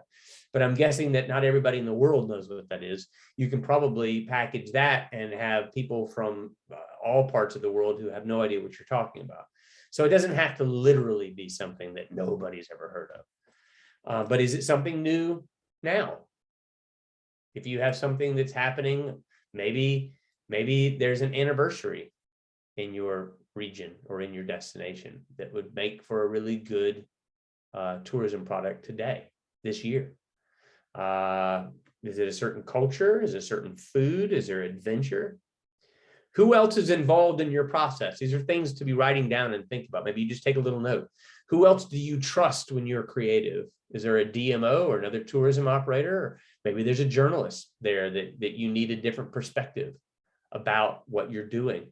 Is this a good, maybe you can ask them, hey, is this something that editors care about? Think about who your audience is, who you're trying to get to come to Bosnia. Is it easy to explain? Super important. Is it easy to explain? And then work on these throughout the rest of the workshop, because at the end you're gonna collapse it down to only one good idea. Of these 2, maybe both of them will eventually be on your website, but for the purposes of our workshop, there's just one that we're going to eventually get to. Both of these should be written down now, though. So it is now 6 minutes after 3 o'clock your time. Let's pretend like it's 10 minutes after 3 o'clock your time. During this break, each operator creates 2 ideas for narrative-based products, just as we said. After we come back, which will be at 20 minutes after 3, no later, because we're going to start immediately. 20 minutes after 3, we're going to talk about how to find those strengths and those narratives, how to work with partners while you're doing it, and importantly, I think, how to communicate that with the world. In this case, the example will be journalists. So I'm going to turn off both my camera and audio for now. I will see everybody here at 20 after 3. We will start immediately. Okay. Thank you, everybody, for listening so far. See you in a little while.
Hello again, everyone. Ruba, or one of the incredible interpreters, just let me know that this is again okay. Can you hear me? See me? Yes, we can hear you and we can see you fine. Thank you. Super. Okay, so we're moving forward with the second half of the workshop. If you enjoyed yourself, fantastic so far. If you haven't, well, that's life. I hope it gets better.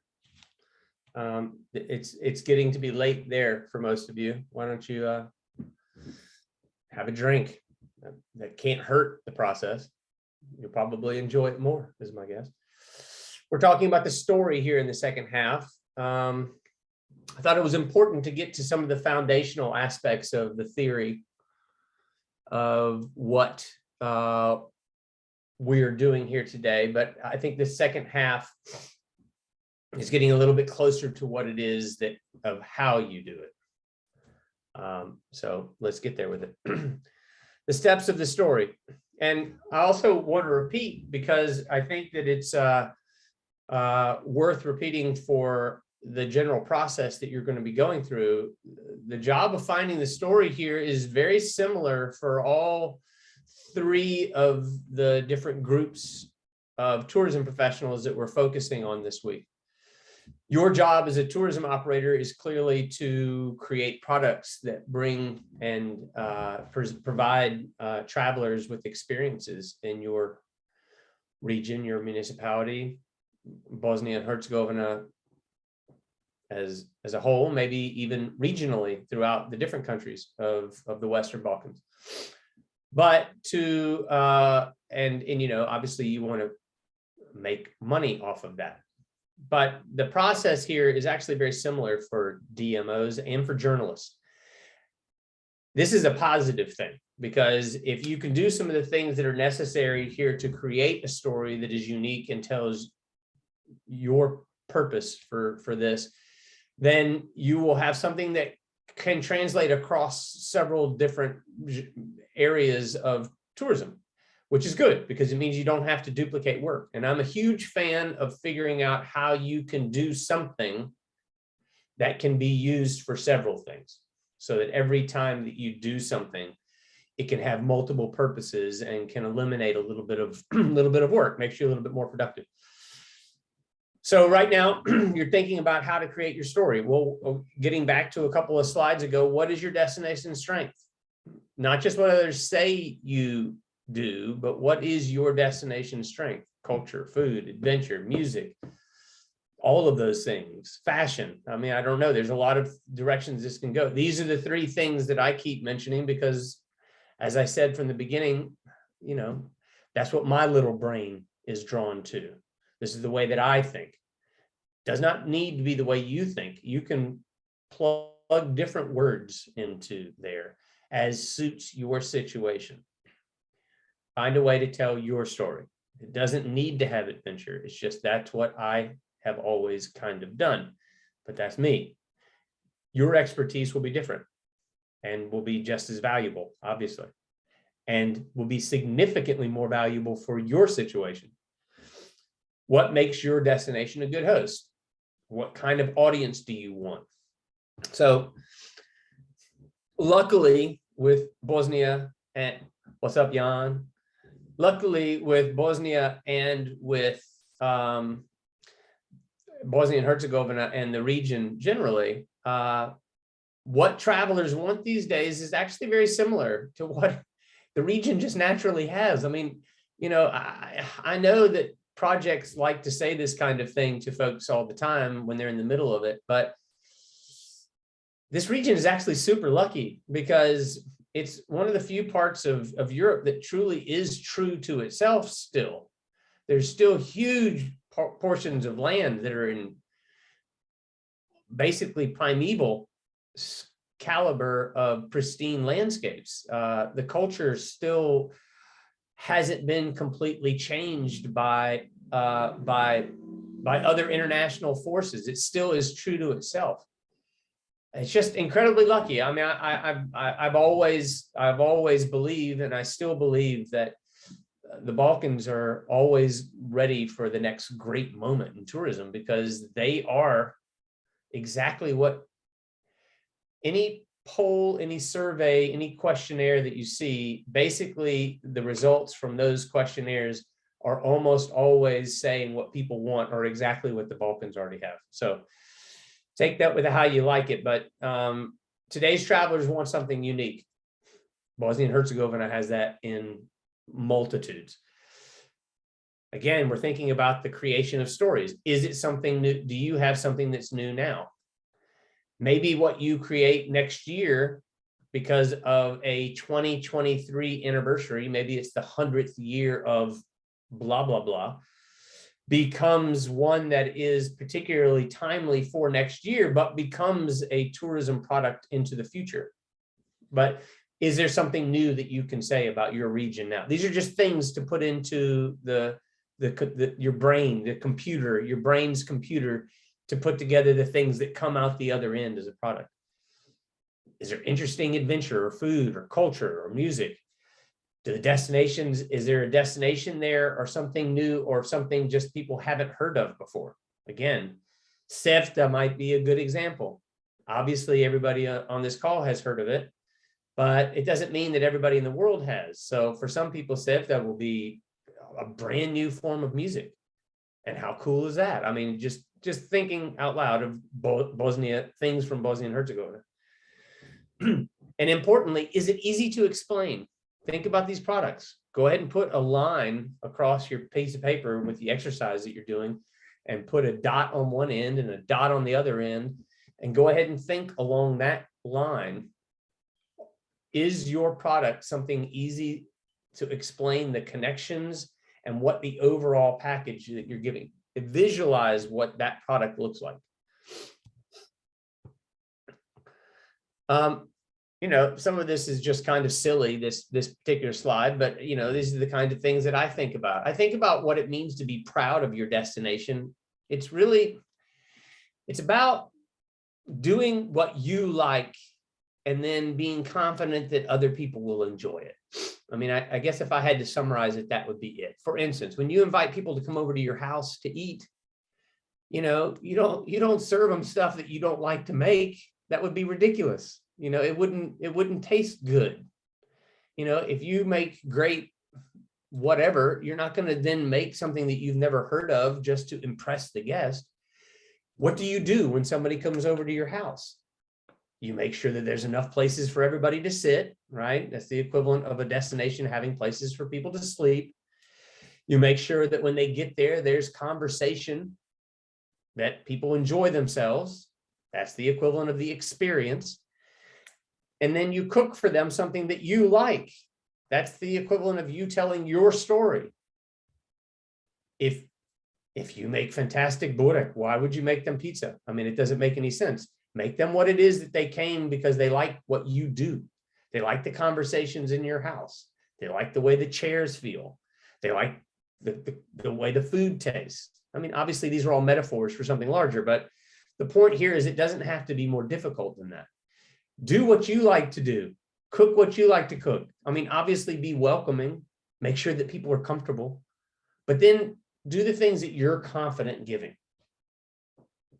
Again, your vessel will carry the thing that you have. Your vessel isn't like everybody else's. Your box.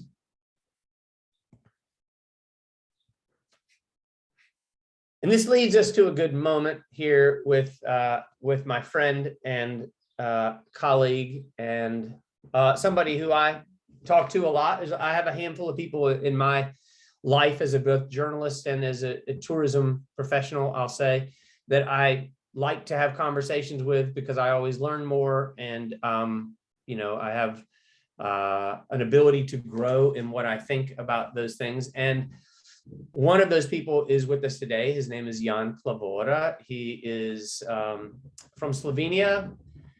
He is a tourism operator. He's also a tourism developer and creates products, works with a company called Good Place, which serves multiple purposes out there. They both think about sustainable tourism. They also offer tours for guests, for travelers.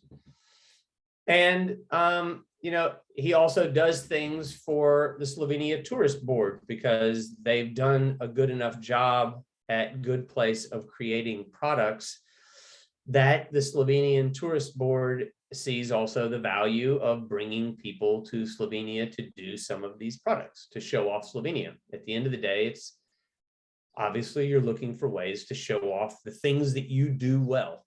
Again, the things you do well.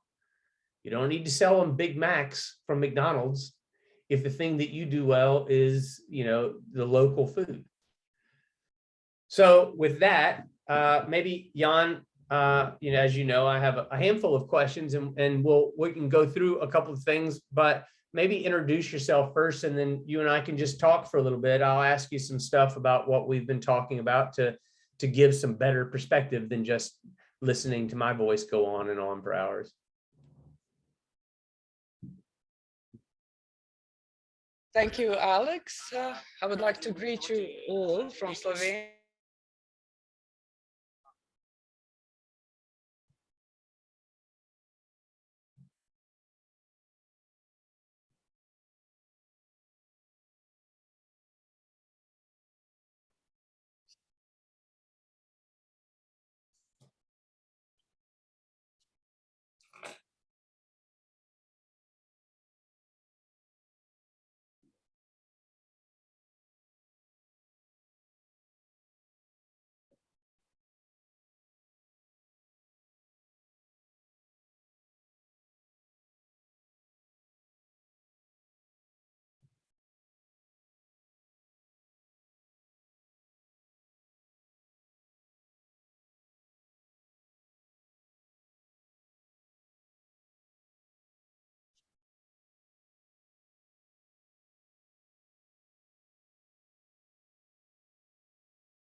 Thank you for that, Jan. And I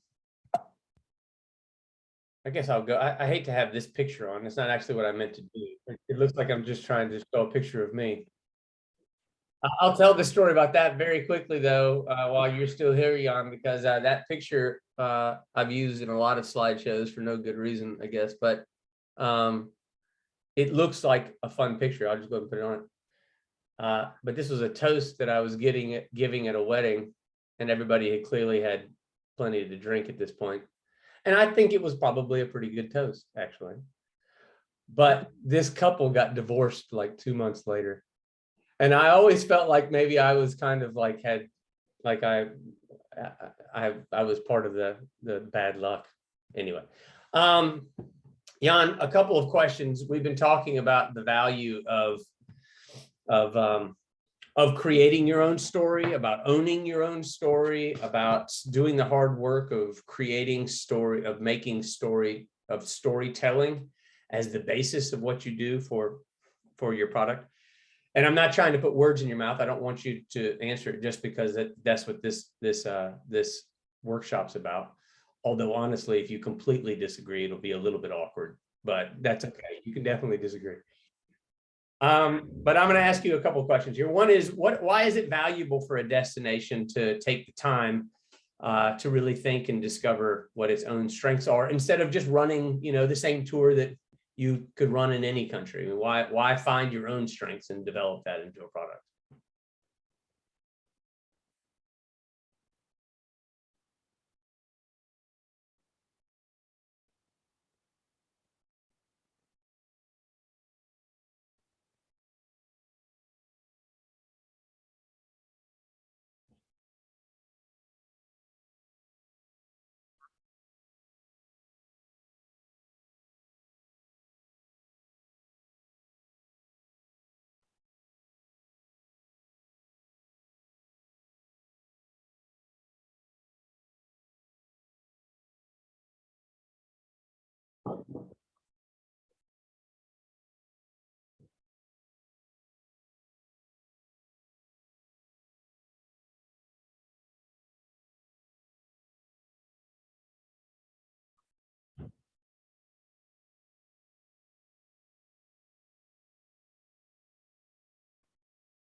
with on the price level, because for sure we'll have to offer it lower because they have 10 times, 100 times, 1,000 times more budget than Socha Valley, for instance, or my business.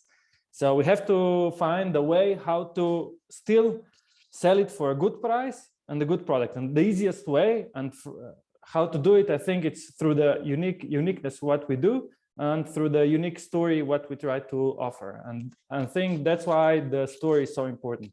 And also because of marketing, you have to invest 10 times, 100 times less money into marketing if the story is good and if the story is unique that nobody else can. And if you're the first one in the world, let's say, even. I still remember, you know, Alex, when it was like now 3 years ago, we got a tender from Ministry of Economy here in Slovenia for developing bike Slovenia Green product. So it was a product that connects just sustainable certified destination.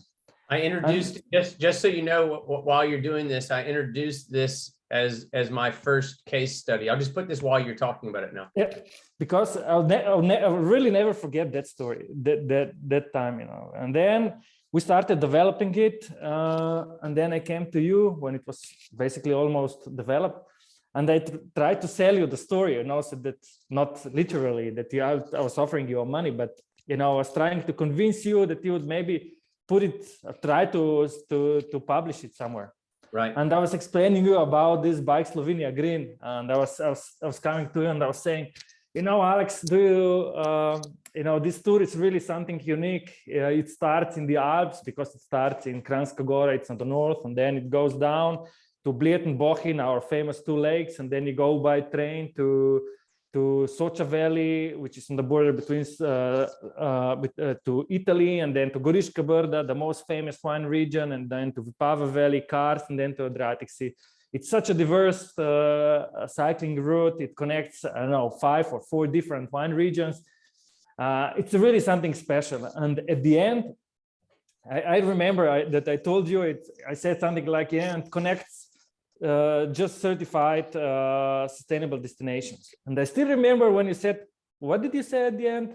And then I just repeated, yeah, it connects just certified sustainable destinations. And then you asked me, okay, Jan, but do you know, is it maybe the first product, the first cycling product, or the first product ever in the world that connects just certified sustainable destinations? And said, I really don't know. And then we went and we started discovering if it's the case, basically. And yeah, it was the case. It was, and it still is, the first product in the world that connects just certified sustainable destinations. And with that story, I remember you published as a news in A Lonely Planet.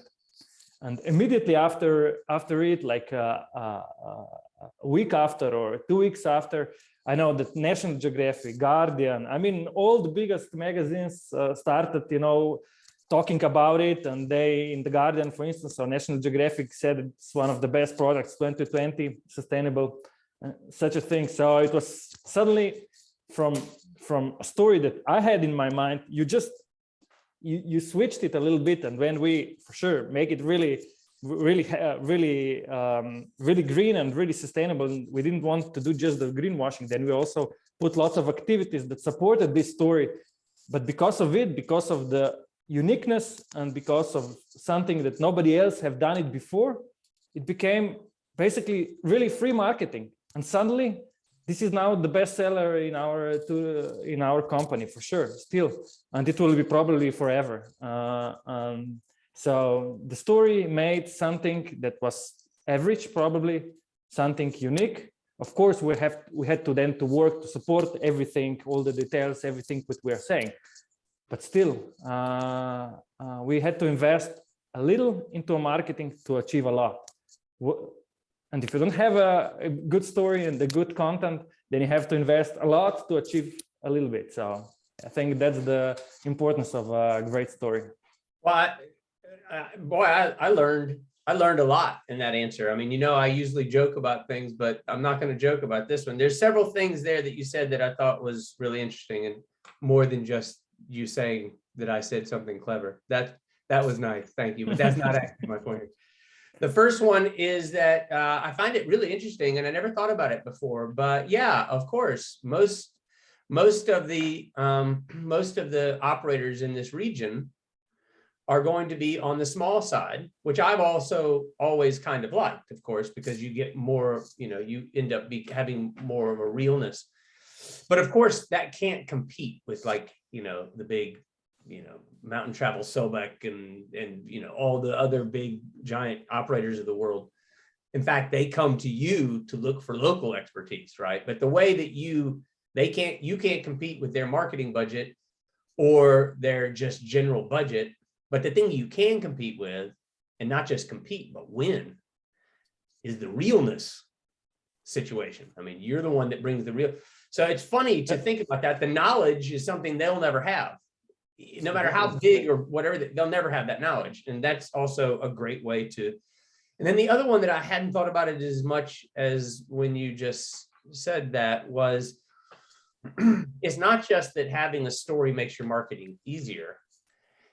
It gives you the ability to be able to spend significantly less on marketing because the story itself is helping to market itself.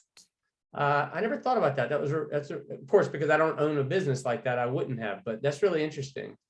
And then the final thing I was going to say about that is that was also a really cool moment for me, because of course I'm on the phone with you listening to how cool this potential new product is. And of course, in my mind, I'm already thinking this is going to be fun to ride, of course, but even more important than that, it's going to be a really good story.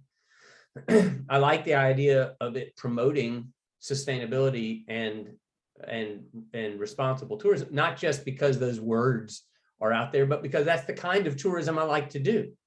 Even if I could be irresponsible, how are you going to be irresponsible on a bike? You can't carry a bunch of trash. So I prefer those kinds of things anyway. But the point of me asking you that question, I think the largest point here is that's why it's important to have other people that just see things from a slightly different perspective than you do.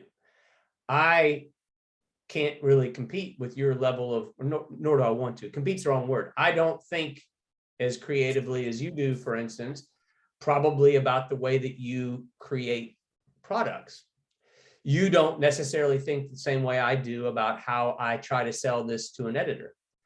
But having trusted people in your life who do think about things differently to give you that perspective, give you a wider range and possibilities for success.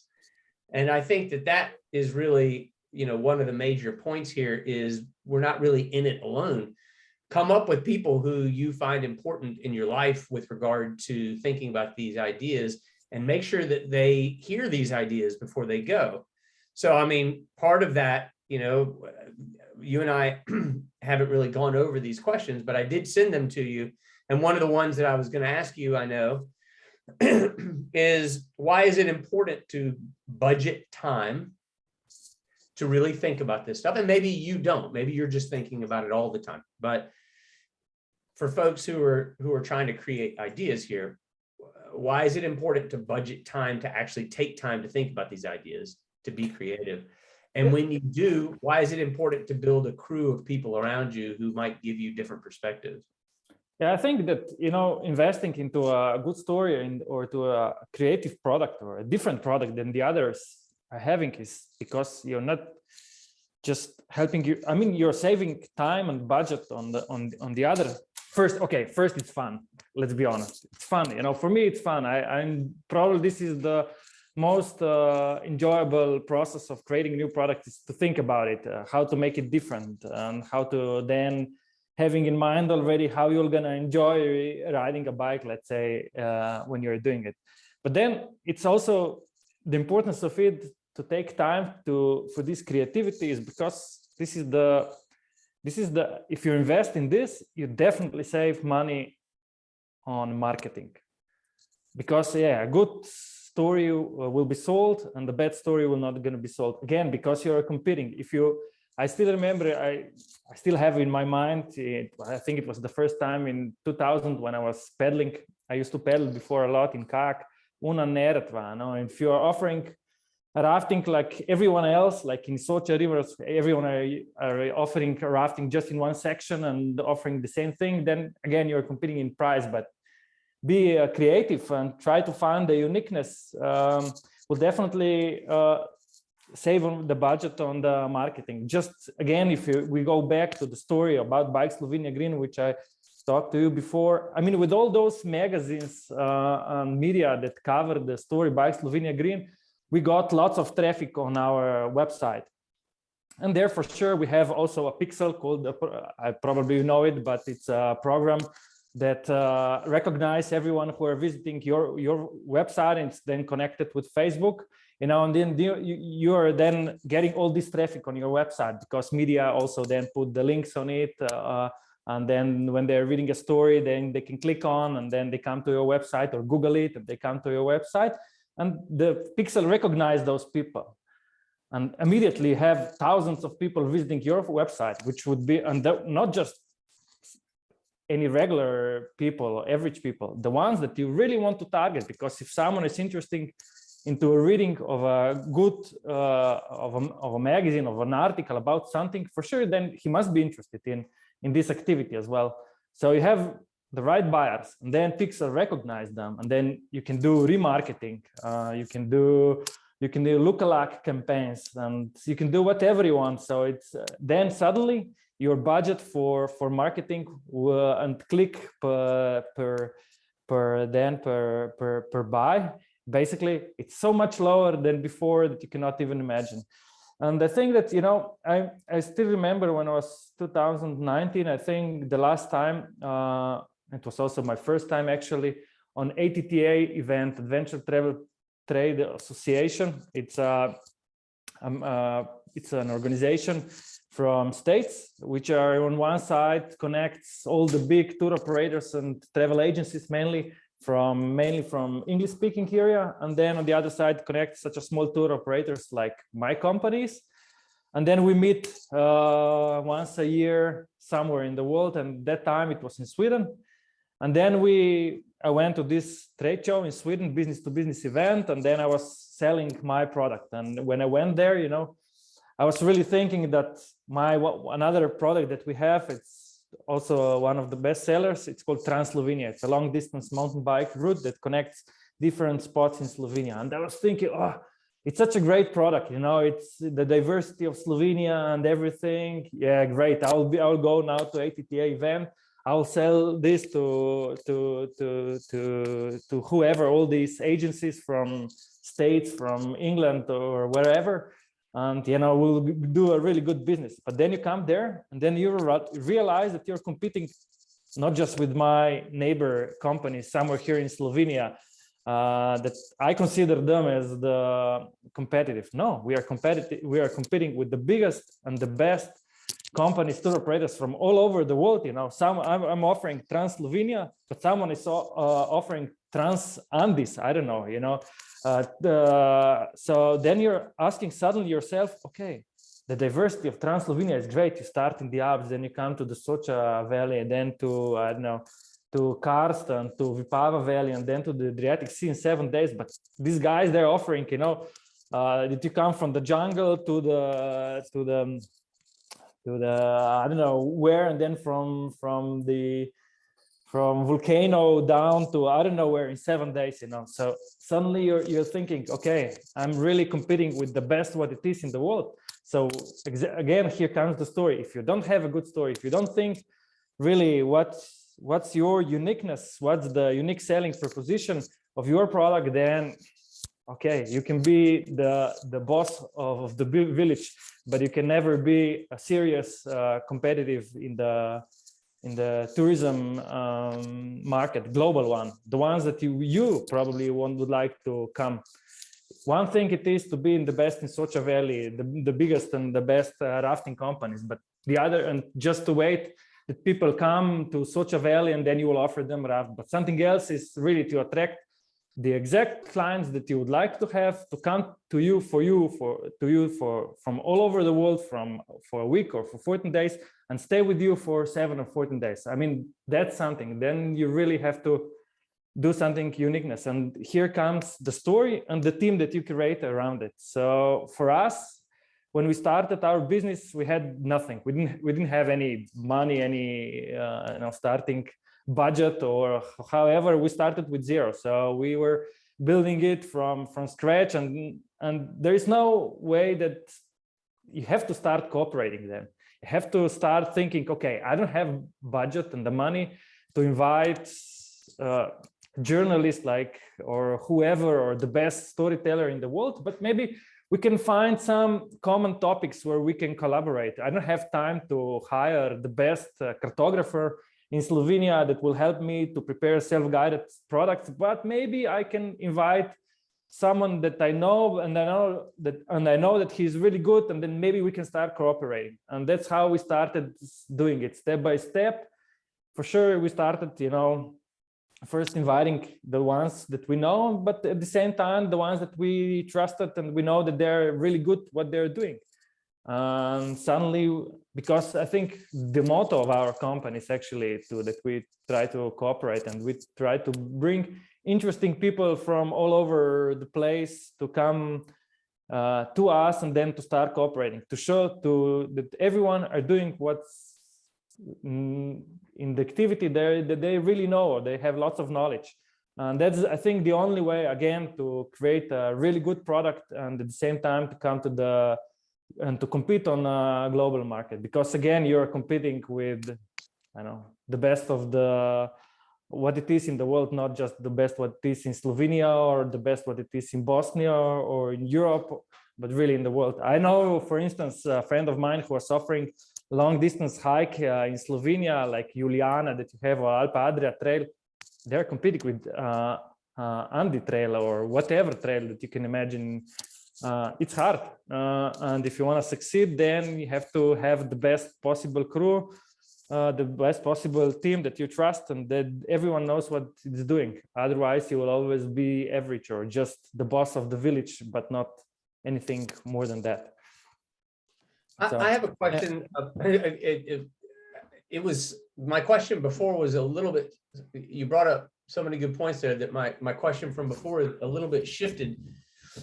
One thing that I think about a lot, and I'm not even a tourism operator, is, there is some level of bravery that one needs to have to believe in themselves, that they're going to put themselves on the line here by believing in their story there to put it out to the market. How are you able to do that? I mean, is it something that is it because you just have to be, so it doesn't really matter what the situation is? Is it because you believe in the product so much? Is it a combination? I mean, I'm guessing that a lot of people on the line here, myself included, suffer from believing that it's really going to work. But first of all, why do you think it's necessary to just believe and sometimes just make that leap? And then second of all, kind of, how do you do it? I think it's I said at the beginning, that all I will talk about, what I can talk about, is the outdoor, because I started guiding when I was 15, and now I'm 40. So I'm in tourism actually for 25 years, and all the time I'm in outdoor tourism, more or less. I was a little bit doing what I was studying for statistic analysis. I was a little bit in the meeting industry, congress industry, but it was just for a while. But I think, first of all, for sure, you have to do and offer what you like, what you love, because if you love something, if you really are passionate about something, then it will not gonna feel like that, that you are working all the time. Even though I'm thinking about things that we have in the company, how to improve, how to do differently all the time. So I think the biggest, the best answer is that for sure you have to be passionate what you do, and then to bring that, change this passion into a business, and then for sure you have to believe what you're doing, and that somehow you will gonna succeed. How to believe and what's important here? A good question. But I think it comes with knowledge and the passion. If you are passionate about something, if you're passionate about from where you are and what you are, and proud about it, then you suddenly you also believe in it. If you're doing it every day, and probably or most of the days in your life, like I try to do outdoor, then for sure you have lots of knowledge and experiences, and then you know what are the weaknesses and what are the strengths of your business, and then you can, because of your knowledge and the passion and everything, you can transform the strengths really into the strengths, to the USPs, and then you know how to hide the weaknesses, or change weaknesses into something that maybe can also be a positive. For instance, Slovenia, from where I'm coming from, and I'm always saying that I'm coming from Soča Valley, and I'm from Soča Valley because I'm really passionate about it. For me, this is the nicest place that I've ever been. So, for instance, yes, Soča Valley, or the product that we have, I know, how we can compete in mountain biking. Let's say that we are offering with the mountains that we have in Soča Valley. The highest is 2,200. With Dolomites or with Tyrol or wherever where the mountains are 3,000, or Chamonix 4,000 plus, and they have, and the destinations over there have 10,000, probably 1,000 times more budget for building trails, maintaining trails, etc. In Soča Valley, there is no budget for it, so you have to find a way how to hide it, these weaknesses, and then put the strengths forward. For instance, okay, we don't have the highest mountains and the best possible trails, but we do have a natural mulattiera, which were built from the First World War, and then you bring a little bit of history inside. So I think it comes with the experiences and the passion and knowledge, how you do something. And for sure with lots of, you have to go out, you have to be on such conferences, listening to you, Alex, for instance, that you know what they're offering in not just in Bosnia and Slovenia, but also the rest of Europe, the rest of the world. You have to go out, you have to explore, you have to check, and then think about it. And like I said, try to not hide, I think, weaknesses, but transform weaknesses into strengths. And for sure, really put forward the strengths. I don't know if I answered your question. That's true. I mean, it's great. I wanted to kind of make a couple of points based on that, because I'm learning every time I speak to somebody, I learn something. And you and I have talked about this a bunch, and so I'm still learning something. And then I was hoping what I would do is I'll say something about what you just said, and then I was going to wait until a little bit later, but just so that I can best utilize your time while you're here, I'm wondering if you would stick around for about 5 minutes more, because I'm going to skip forward to the video of the Slovenia green gourmet route I have. And I'm hoping that after we watch that video, which everybody who's out in the audience, it's about 4 minutes long. But I think it's worth it because it shows the different elements of a product coming together. It's just my opinion. And it's more entertaining than just hearing me talk the whole time. And I'm wondering if you could just stick around to the end of the video, just to bring up a couple of the ideas that you had in mind when you were starting to be the architect of that.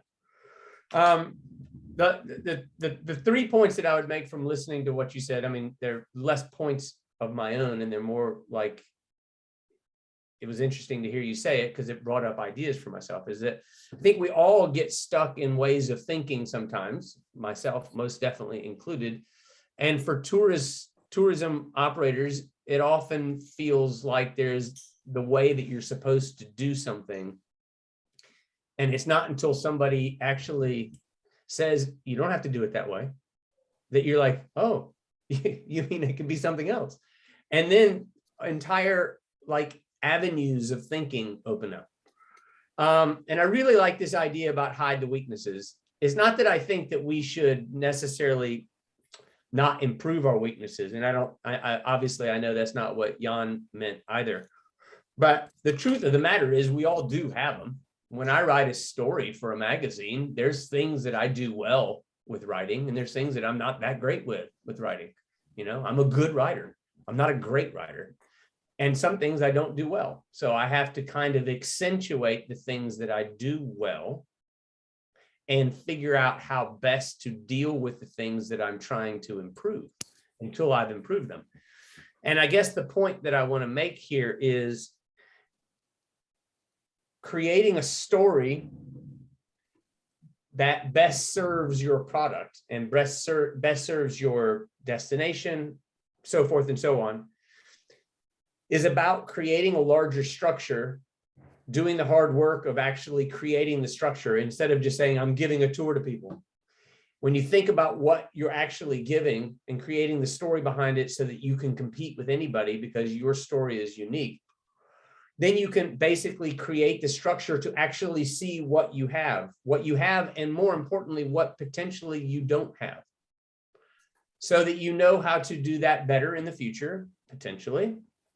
And importantly, so that you don't let that be the part that everybody sees until you get better.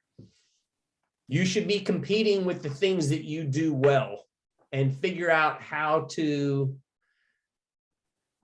keep in the background, not hide. Hide is a little bit too, but to keep in the background what you don't do well until you've gotten it to a point where you do it well. And it's just it's a great point for life generally, but it's really a good point for storytelling because we all are in that same boat together. You're welcome to comment on that if you want, Jan. But I was just going to go forward to the. Yeah, I mean, I was just thinking, because before you also asked why the team is so important. I think sometimes someone has to offer you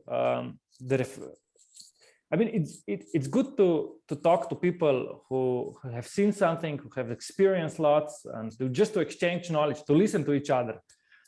Because if you do that, and if you're open to suggestions or to things that people are saying and think about it, I mean, there are so many really valuable information that you can get from people, from foreigners, or from your friends, or from colleagues from the industry. That's unbelievable. I think sometimes we are just too much, closed in our own circle, seeing just what we are used to see.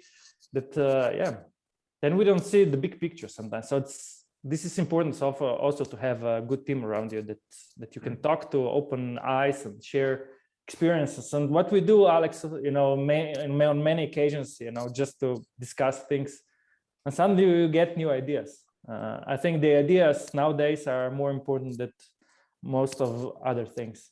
So, yeah. Well, I'll also, before I start this, first of all, Jan, thanks a ton for taking some time. Everything you said there was super, and I learned a lot myself, and for different aspects of life too. And speaking of different aspects of life, I think we do often, we don't give our ideas the value that they deserve. I mean, as a writer, just to give this as an example, as a journalist by trade, originally, I mean, I do a lot of stuff in tourism like we all do, but that's where I started with this and where I still consider myself to be strongest. A lot of people can write as well as I do. Like, I would never tell anybody that I'm a better writer than most people I know. So the difference between me selling a story has to be the idea, right? Most people I know who are travel journalists kind of at my level can write just as well as I do. I have to come to a magazine or an editor or whatever with, it doesn't even necessarily need to be a better idea. It just needs to be unique. It needs to be something that makes me specific. I need to have some way to compete, because if it's just on the work of putting words together into sentences and into paragraphs and into stories, I'm about the same as most people. So what is it that makes it unique? So idea is super important. And for most freelance travel journalists like me, they hold on to those ideas like it's the last bag of gold, right? So because without that idea, they're just everybody else. And that's a huge important thing. And speaking of good ideas, Jan, we are now, if you're okay with sticking around till the end and then just giving us a little bit of an insight. This was a particularly great idea. This came, I'll just give it just a slight bit of introduction because I think this is a really good product. It is a product example that I was going to be sharing anyway, but in some ways I feel like it's one of the easier to also understand. This came immediately after the Bike Slovenia Green success. So I guess technically this is the second ever all green certified destination. Maybe it was the third because I think Kochevsko was maybe exactly. But the point here is that it combines several elements. Obviously, you know, by the word gourmet, there's some food there. I want to make the point here about a couple of things though before we start this, because this is going to be a really good example of just generally. The story idea here is simple. It starts in one place, it ends in another place. Along the way, it stops in green certified destinations. It also prioritizes food. It's a gourmet route. Multiple things to say here is that one, several destinations were included. So all the destinations were working together to help it succeed. None of the destinations needed to take all the risk, and all of the destinations got to get a little bit of the reward when it happened. That's the first thing, and important. Number two, Slovenia last year was named the European Gastronomic Region for 2021. So this product was using something new, as I was saying before, that's important to think about what makes good story ideas. This was a product that will always be a good product, but it especially was timely because there was something new happening. The year before that, in 2020, Slovenia got its first Michelin stars for a few restaurants. And then it had a gastronomic region award. So it was taking things that were out there, combining it with things that the country naturally does well, and putting it all together and including multiple destinations who can then take a little bit of the risk. Also, the more places that are on social media talking about this, the more exponential communication that you have about it, the more potential marketing, so forth and so on. And the last thing I'll say before I press play on this video is, again, Slovenia is a great country. So is Bosnia and Herzegovina. I love them both. I'm not just promoting Slovenia with this. I'm bringing this up because this is a really good use of story. And importantly, Slovenia and Bosnia and Herzegovina have several similarities. Both mountainous country with deep culture, good wine, great food, a seaside, lots of rivers and lakes. You know, I mean, there's just a lot there. So take this as also imagine how you would fill the different components of such a tour. This is about 4 minutes long. I'm going to start it now. We'll talk on the other end of it and ask Jan a few questions about the ideas that came to him while he was creating it. Jan, this is a good time for you to get ready to answer those incredibly important questions. Thanks. All right, here we go.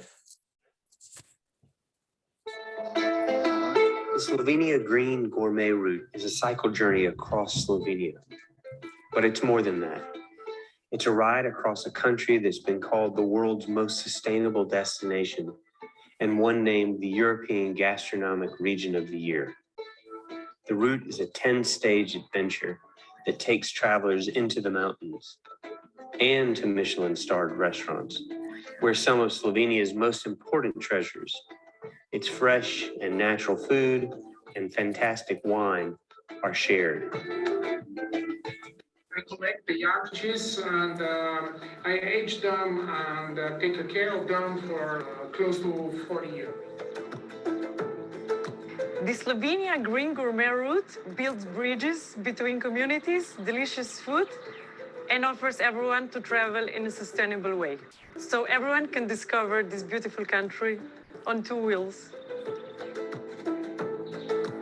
Slovenia is first very small and very different. Every 50 kilometers you have a different situation, nature, different climates, different even dialects and people. We have one language, but 2 million of people, we have 46 dialects. I think that the greatest thing of our region is not just the local products and all the outdoor activities that we developed in the past years, like hiking and biking, but the force of our region are our people.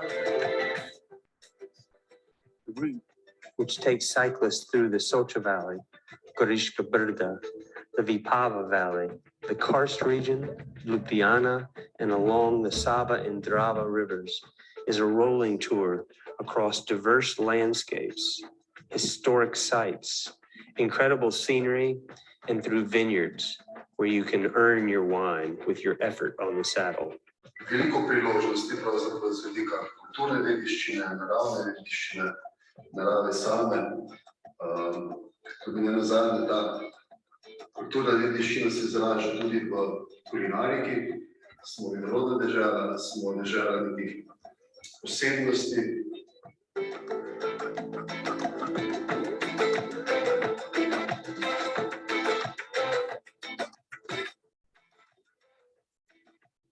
So our tourist destination is small, only about 40 different tourism service providers. And the importance of them working together is great because as an individual, they're not strong, but as a whole, we are strong. So that means that we have to work together. We have to communicate, and all of the destination has to work as one synchronous unit.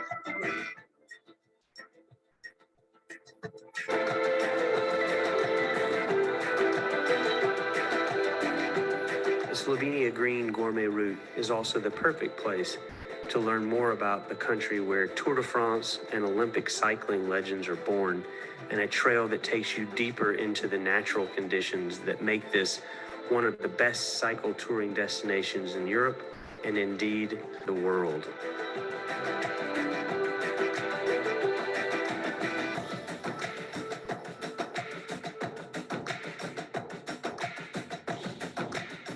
Yeah, you have the Alps, you have the seaside, you have the Pannonian side, you have the inner side.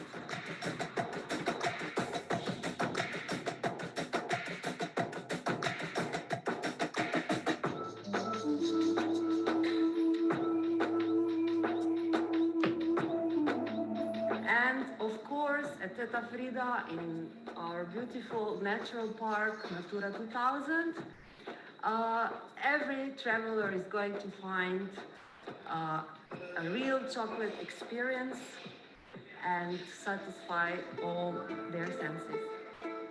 So, get your gear together, download the maps, prepare your palate, and hop on your bike to ride the Slovenia Green Gourmet Route, where your experiences, from appetizer to entree to dessert, are already served up and waiting for you. You'll just need to earn them with your legs, your appetite, and your imagination.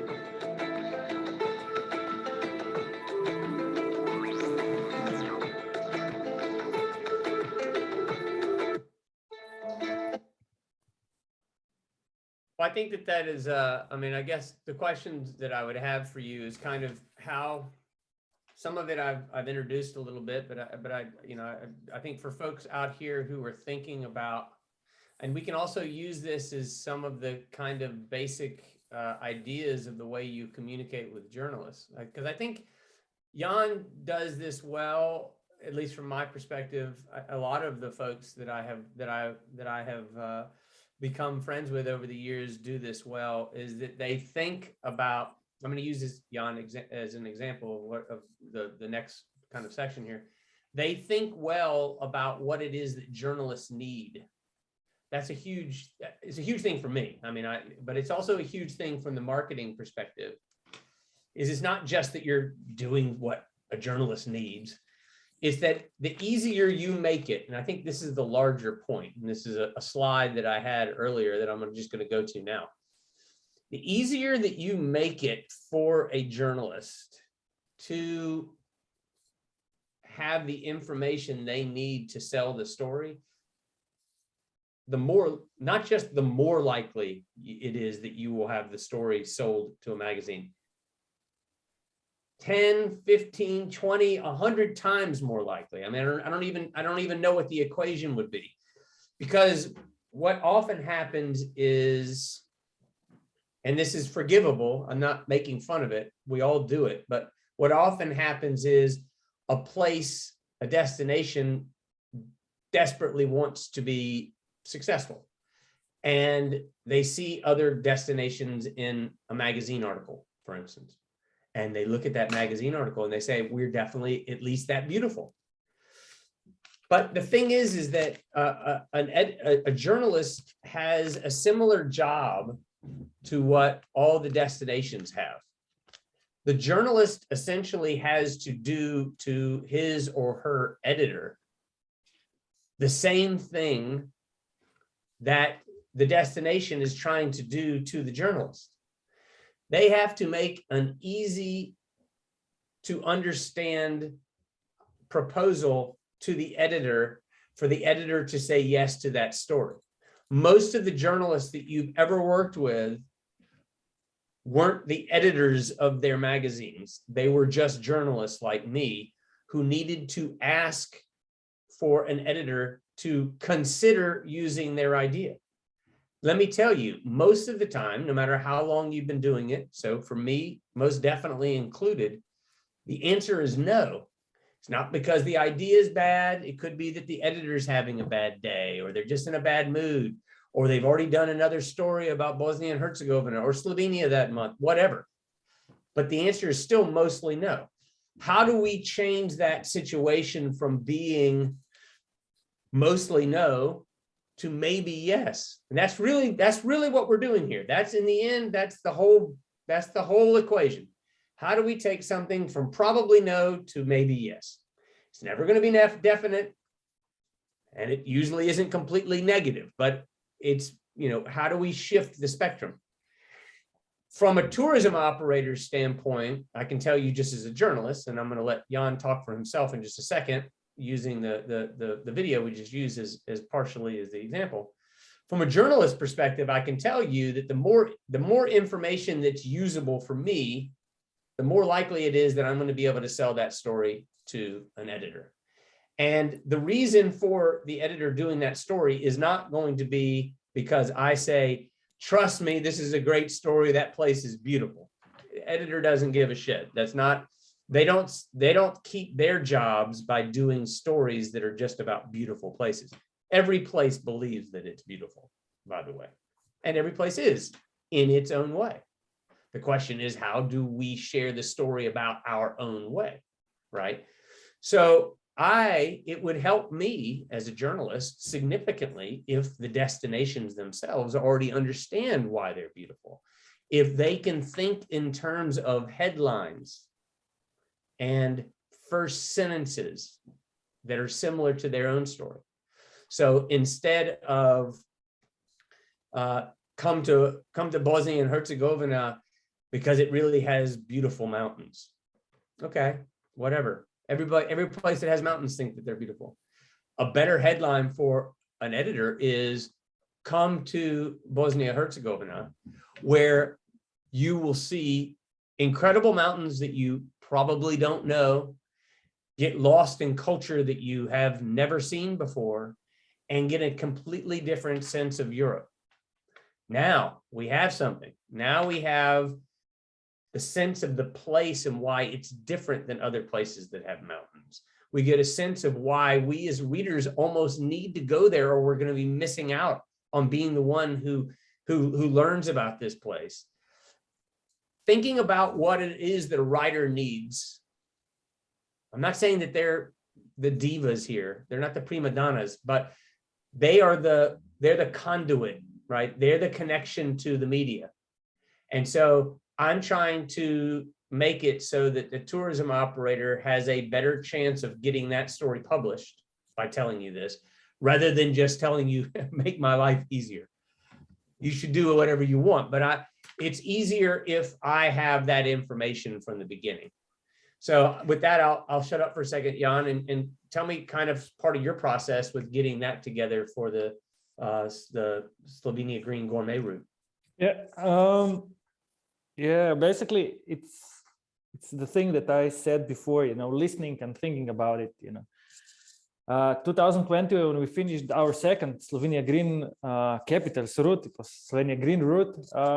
Then I was thinking, okay, what to sell next, what to do next, because nobody came to me to us and saying, "Hi, Jan, here we have the money.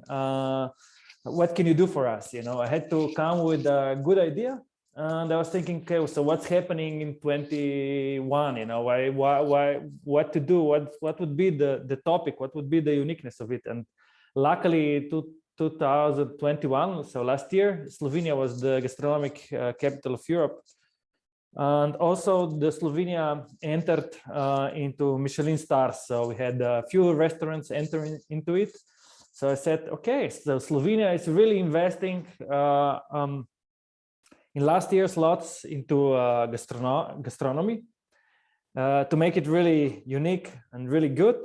So why not to create a story that connects just Slovenia green destinations together with just the ones who are the best in culinary and has the best and the most unique food in the world, together with Slovenia entered into Michelin stars, and together with the Slovenia will become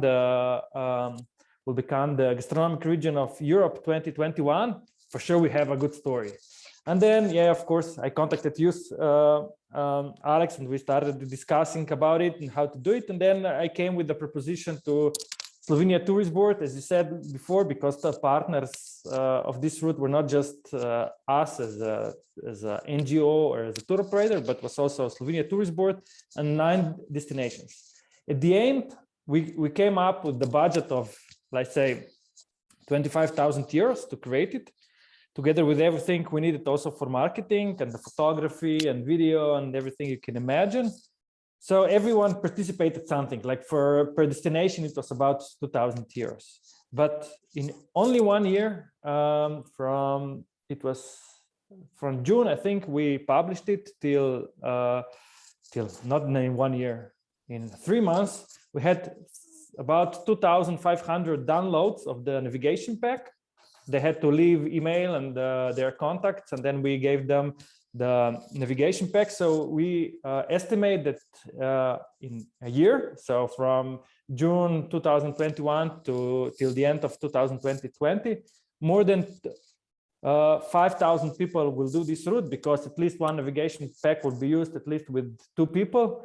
So it means on average, they're not going to do 11 stages, they will do 6 stages. So it means they would create about what it is, 3,000. No, they will create. So let's say 2,500 downloads, it means 5,000 people will do it. If they only have 6 stages per average, 30,000 overnights will be done in Slovenia, and per night they spent about 100 euros, those kind of cyclists. So in 1 year, 3 million euros will be created along this route.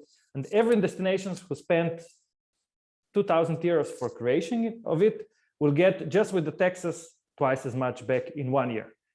So I think that's the process, to try to think who would be your potential partners, try to come with them with a good idea, with the pitch, not just to, and the same is with the journalist. And then try to bring up the right amount of budget that you can do something together. Because at the end of the day, all the destinations will have something. Slovenia Tourist Board then has something, because they're gastronomic region of Europe 2021 and they have product for it. And us as a tour operator will have something, because at the end of the day, 5% of all the people who would like to go on this tour would like to have it everything organized. So everyone has something, and we're all happy at the end of the day. So, but there's also one more point that I wanted to say, Alex. This year, I hosted 2021, I hosted one journalist, Kevin from Guardian. Actually, Thierry Joubert from Bosnia, hi Thierry, if you are listening, he introduced this guy to me 2009. in 2019 on this ATTA event. And then we've met, and I invited him to Slovenia, and we discussed a little bit about what the story should be. And he said, yeah, I'm potentially interested to come. 2020. So yeah, I was then, as soon as we came out from this fair, I contacted him, I wrote him, I said, you're invited. I suggest this would be the itinerary. He said, great. Spring 2020, I'm there. And then the COVID came. Even though we had everything arranged, because we were in contact all the time from the fair to almost the spring, but then the COVID came and it was canceled. But I was in contact with him all the time, even though I knew that he was not going to come. I was just sending him once, I know, every 2-3 months an email. Oh, Kevin, how is it going? I hope that you will still be able to come to Slovenia doing what it's to our tour, etc. And then after, I think, the third time that we wanted to organize it, it was successful. So it was in autumn last year, 21. And then I asked him when he was here one day, I said, Kevin, but why did you come to Slovenia? Why did you come to my company?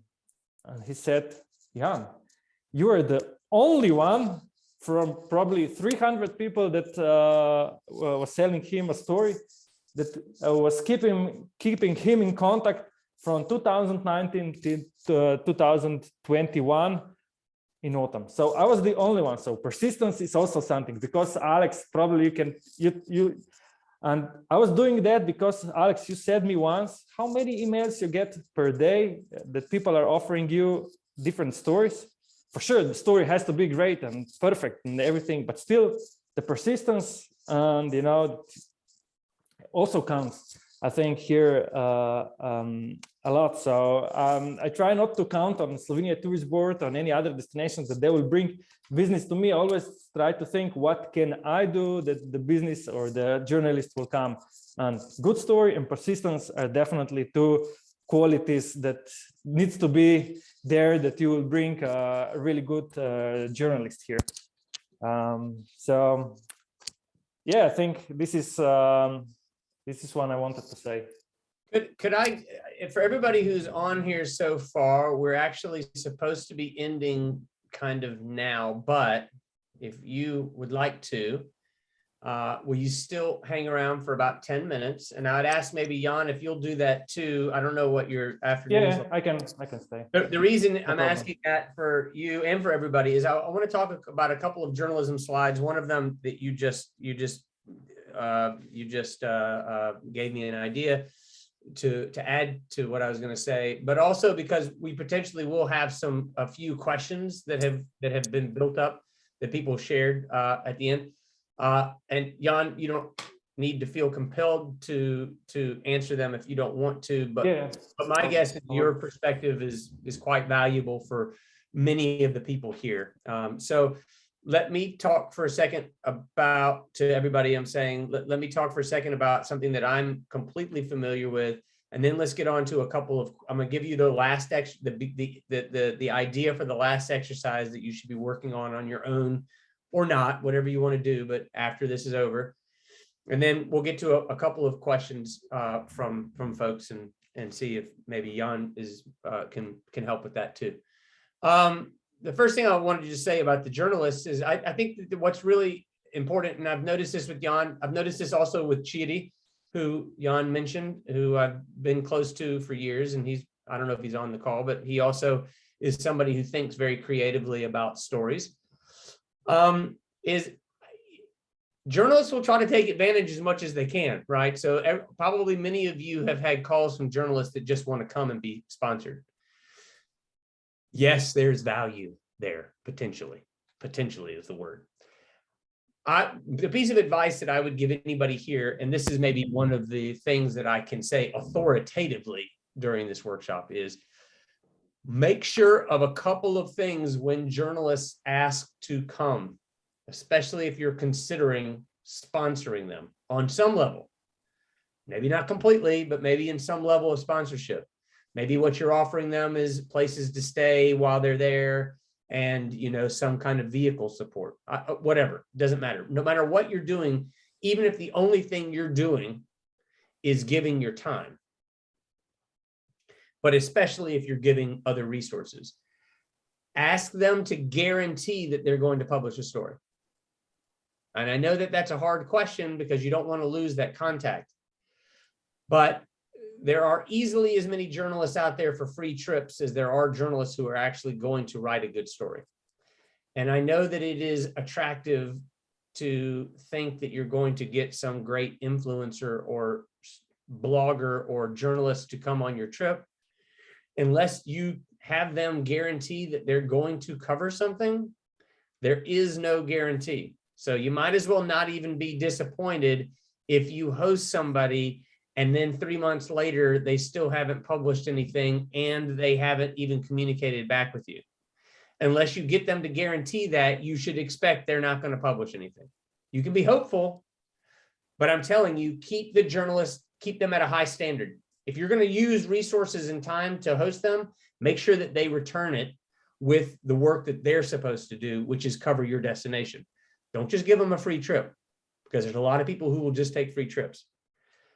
It's a big reason why I don't take many of those trips, because I don't want to have to be obligated. I would rather go cover a story and fail, but not disappoint anybody, than to have somebody pay for me and then be obligated and then me ruin my relationship with a person who could be my friend because I didn't cover the story. Because let me tell you, it's not just because the journalist is not good at what they do or because they're a bad person. Sometimes situations change. They may say that they can cover a story, and then the story that the editor for the publication that they proposed the idea to changes. And then the new editor doesn't want to do the story. That sounds like that doesn't happen very often. It's probably happened to me 10 times. Over the course of a career, I can tell you several. I can tell you one that happened in COVID. I was supposed to cover Sarajevo for the New York Times. COVID happened. That story disappeared. The new editor who picked up that story at the Times didn't want to do the story. It has nothing against Sarajevo. It's because they had a different philosophy about how they're covering stories now, because they have to be more clever about how they deal with international travel. They don't cover as much international travel. So things change. Just be aware that you need to keep them honest about what the mathematic equation is here. You're supporting them. They need to do the work to make it an even trade. There's that. The other thing that I wanted to say here is this slide here is be aware of who your teammates are. I'm not talking about your literal partners, the people who you pet, who are in your business, but people who you trust. Keep them close.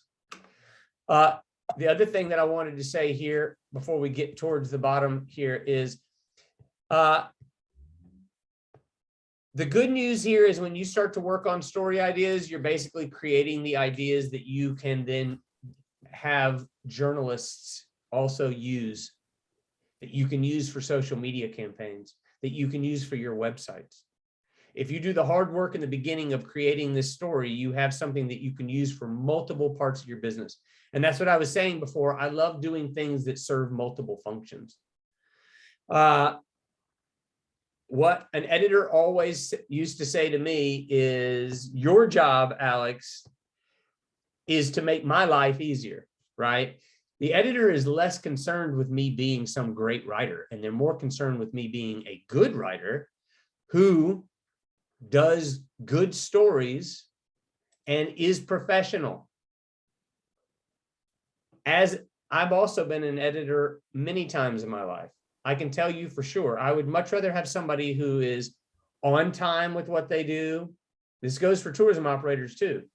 Professional with the way that they present themselves.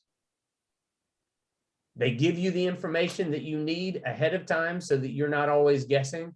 And there's somebody who acts like somebody who's done this job before.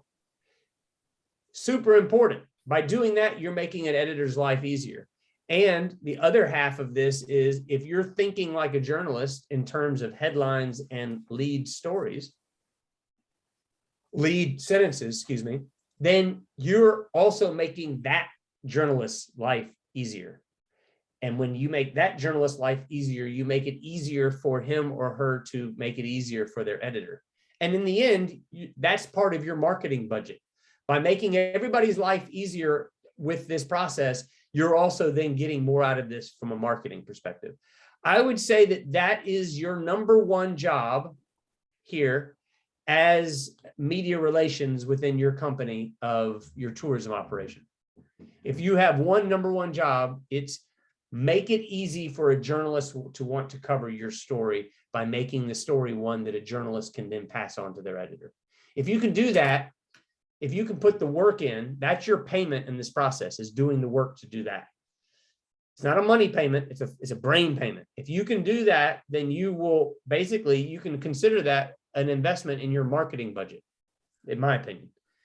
What I would say next is just to bring up briefly something that is a product from Bosnia and Herzegovina that we worked on years ago. And again, if Chitty's in the audience, hello. And this is, you know, a huge amount of energy in Bosnia and Herzegovina, not a huge, I would say at times a majority of the energy for the Via Nautica came from Chitty. And again, I'm not doing a marketing campaign for Chitty, but I'm just saying it was one of those things where a lot of people came together and talked about what it was that this route was. And I'm only bringing it up because this is a very local route for Bosnia and Herzegovina.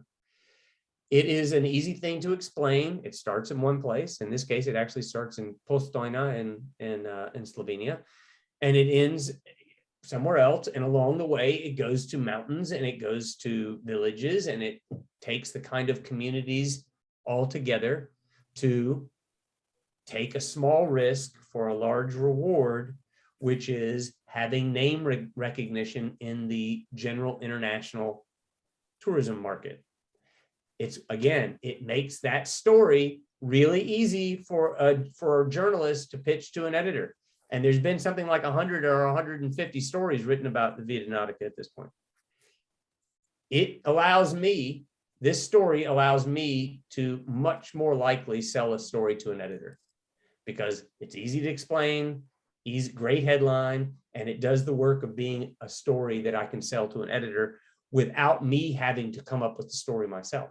And then that way the local people in Bosnia and Herzegovina control the narrative, which is really the point. So before we get to questions, I just want to get to our exercise. And we're not going to take our pausa, obviously. But the exercise here is take that idea of the two that you worked on in the first half and now really focus on one good idea. One good idea that takes into account several components. Why? Is it simple and easy to explain? Where? What are we talking about here? What's the region? What's the place that we're talking about? And why is it unique? Who? What are the locals that are involved in this? Who are the people you're working with? Who are the tourism operators that you're working with? Who's the journalist who you're asking their opinion, even if you ignore it, just to get a different perspective? Who are the DMOs or the different tourism organizations that you would communicate with to make this a more possible, probable success story? Does it have a flow? Is it something that puts together parts of the overall narrative of the region, adventure, food, music, culture? And how are you going to communicate this with other journalists? Are you going to make sure that this reads like a headline that gives them a story idea that they can sell to an editor? Or are you just going to say, please come to Bosnia and Herzegovina because it's beautiful? Which it is. Don't get me wrong. But a journalist can't sell that. And most journalists, myself included, aren't smart enough about your home to sell that story on my own. I can maybe smooth talk my way into writing a story about Bosnia and Herzegovina. But the thing is if you don't give me the equipment to do that, and the equipment is your story, then you, meaning the local person there in Bosnia and Herzegovina, have to basically take what you get from me, which is a guy who cares about Bosnia and Herzegovina, but is pretty ignorant about many different aspects of culture and heritage there. You want to be the one who's making sure that the world knows Bosnia and Herzegovina because of what you know, not because of what I know, because I will try really hard, but I didn't grow up there. I'm never going to be from Bosnia and Herzegovina, ever. So just keep that in mind, because the closer you get to that ideal, the closer then you get to being sustainable. When you control the narrative, when you control the aspect that makes the story yours, when you control the way people see and understand how you're unique, not more unique than other places, because that's impossible. Every place is equally unique. They just have to discover what that uniqueness is. Discovering that is the hard part. It should also be the fun part. If you're not having fun with it, again, get into a different profession. Maybe you should be an astronaut. You know, go sign up for astronaut school, become a fireman, whatever. With that, and with that level of goofiness, I will put my website down there. I'm putting my website instead of my email address, mainly because they're one and the same. When you go to my website and you go to the about section or whatever it is, I forget what the who or whatever it is, my email is very obvious. If you have questions, if you want to talk shop, if you want to brainstorm, like I said from the beginning, I'm happy to do it. I also have a lot to learn. So at this point in our lives together, everybody who's decided to stick around, we are now colleagues. I'm not just some expert. And feel free to talk like colleagues, because I have a lot to learn too. Ruba, if you're still there, or if somebody is there who has been looking at questions, and there are a couple of questions, perhaps we could answer them now, and then we will finish for the day.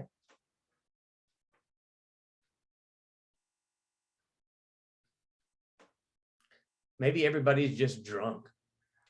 Ciao Alex, hvala ti na ovo jako zanimljivo. Hi Alex, thank you for extremely interesting presentation. We did have a couple of questions. The participants were very much active. The first question relates to a hot topic that we are facing here in tourism in the country. So one of the participants actually asked how to address the stories that he wrote about his childhood and growing up during the war. This is something that his guests ask him often. And then someone asked what's most frequent mountain bikes or road bikes in Slovenia. Did I answer about Slovenia, Alex? Yeah, of course, please. I mean, road cycling, for sure, it's really famous, especially through the eyes of recreation, also competition, because we have lots of competitions, lots of clubs. That's why we also have Roglic and Pogačar. But I think from the perspective of tourism, mountain biking, touring is far more than road cycling itself, mainly because I think probably it will change now quite soon, but still again, I think we have more unique selling propositions, the positive ones compared to for the mountain biking and touring compared to road cycling, because some of our roads are quite busy. It's not as busy as, for instance, in Bosnia, where I don't see really a chance for a serious road cycling. So road cycling tours, but and the same is in Slovenia. So I think the destinations and the infrastructure for now, it's more appropriate for touring and mountain biking compared to the road cycling. But I think road cycling will come quite soon. It will become quite important because of Roglic and Pogačar, and because also the infrastructure is rebuilding. The roads are getting better. There are some side roads and some specialized cycling roads just building at the moment, and I think in about 5 years we'll have a really good infrastructure also for road cycling. So the answer is, in short, mountain biking and touring. Touring means a little bit of gravel, some side roads, etc. I think that the good news also for cycling generally around the world is obviously it's becoming very popular. So Jan and I were having this conversation just recently about the fact that hiking is obviously very popular, but cycling is starting to get into that kind of level of popularity, which is great. You know, I mean, we all want new ways to see new places. And that there are trends, there's always trends, you know, that mountain biking will never not, it'll always be popular. But touring and road cycling is becoming more, it is becoming a little bit trendier. I mean, you know, in Slovenia, it's for very specific reasons. I mean, one, the roads are great in Slovenia for it, but also because of obviously those two cyclists. But it's also because people are starting to get into cycling in a different way. I mean, we're in a new trend. You know, people do want to spend a little bit of money on a good road bike, and they want to see the country that way. And for me, it's kind of like, you know, I'm not a road cyclist, and I'm actually not even really a mountain biker at all. I like to be on a hybrid bike that can do both, right? So I'm not doing it because I'm trying to be some great cyclist. That's the other thing that's important. These kind of ideas for tours and stories, unless you have a product that you really can offer to extreme people in this spectrum, like people who are really hardcore enduro mountain bikers, or people who are really hardcore road cyclists. The idea here is to have something that somebody average like me can do and really enjoy. They get a little bit of a workout, they see things, they feel good about themselves, they enjoy the work of cycling, but they also really enjoy the benefits of going to new places and eating good food and being hungry at the end of a day. It's a great feeling to finish a day of cycling or hiking and be where you're going to be and sit and have a glass of wine or a cold beer and just relax. You know, I mean, it's a huge part. You know, that's the transformation that people do in their travel. And understanding that is also part of being a tourism operator. It's not just about taking somebody from point A to point B. It's about how do they feel when they get to point B? That's about also, like Jan was talking about earlier, it's about like maneuvering with weaknesses and strengths, right? Somebody can have a really bad day cycling, and I've had a lot of them. I've had good days too. But at the end of that day, when you're sitting around with your friends, and you've had that cold beer and you're relaxing, you know, the day's pretty good. You end up having a good day. So understanding where those moments are to really concentrate on how to make somebody's experience better is also super important. The much more difficult, no offense, Jan, but the much more difficult question for me to answer is the one about the subject of war and how you should respond to that there. I'll say, first of all, I'm not really qualified to answer this. I'm going to answer this, but I want the person who asked this and everybody else who's still on this call to know that I think foreigners who have huge opinions about the war in Bosnia really are not being very respectful. So I want to make sure that I sound respectful here. Only you, the person who asked the question about what you say about war and how you should incorporate that into your story and to your products and so forth. Only you can know how comfortable you are with it, right? And frankly, the only people who I think should have the right to talk about this and how it affects your life, what it is that you want to include in your products, are people who are from there and, you know, have been affected by this. It's the only people who should be speaking about this. If you find, now I'll give you my kind of ignorant outsider's opinion. And again, please remember that even if I say something that you don't agree with, I'm trying to be respectful as opposed to like some kind of know-it-all. I personally, as a foreign journalist, do my best not to talk about the war because I think that it's not my right to do so. And I think it also cheapens the drama of a story. And I think that we need to move on. As a journalist, I need to move on to the things that Bosnia and Herzegovina does well now, not talk about stuff that happened 25 years ago. But if you, as somebody from Bosnia and Herzegovina, find it valid to provide that information to people who are asking, and you're comfortable doing so, you have every right to do so. And in fact, if it's part of your story and you find that that increases the quality and the possibility of you being more competitive in the marketplace, as long as you're obviously being respectful, which I would assume you are because you're from there, then I say you're the one that has the ability and the right to do so, right? If I was ever in Bosnia and I ever heard about somebody who was foreign, who was leading a war tour, I would be very upset, because that would make me, it would make me very upset to know that somebody could be that disrespectful. But if you want to do that, that's your decision. Yes, Jan. Can I just say something? I completely really agree with you, but I have one comment also here about the war. I completely agree with you. I was one of the team members who were preparing the new strategy for adventure tourism for Bosnia and Herzegovina, for Chemonics and for Turizam. So, and then I asked my colleague who is really good at this SEO, Google SEO, SEO, I asked her, can you check what people are Googling when they're trying to book the adventure tourism in Bosnia? And that was particularly, I asked her for cycling, for hiking, for whitewater sports, and for skiing. And she sent me all the information, but then she came to me and she said, but do you know what they were Googling together with these adventure sports for Bosnia?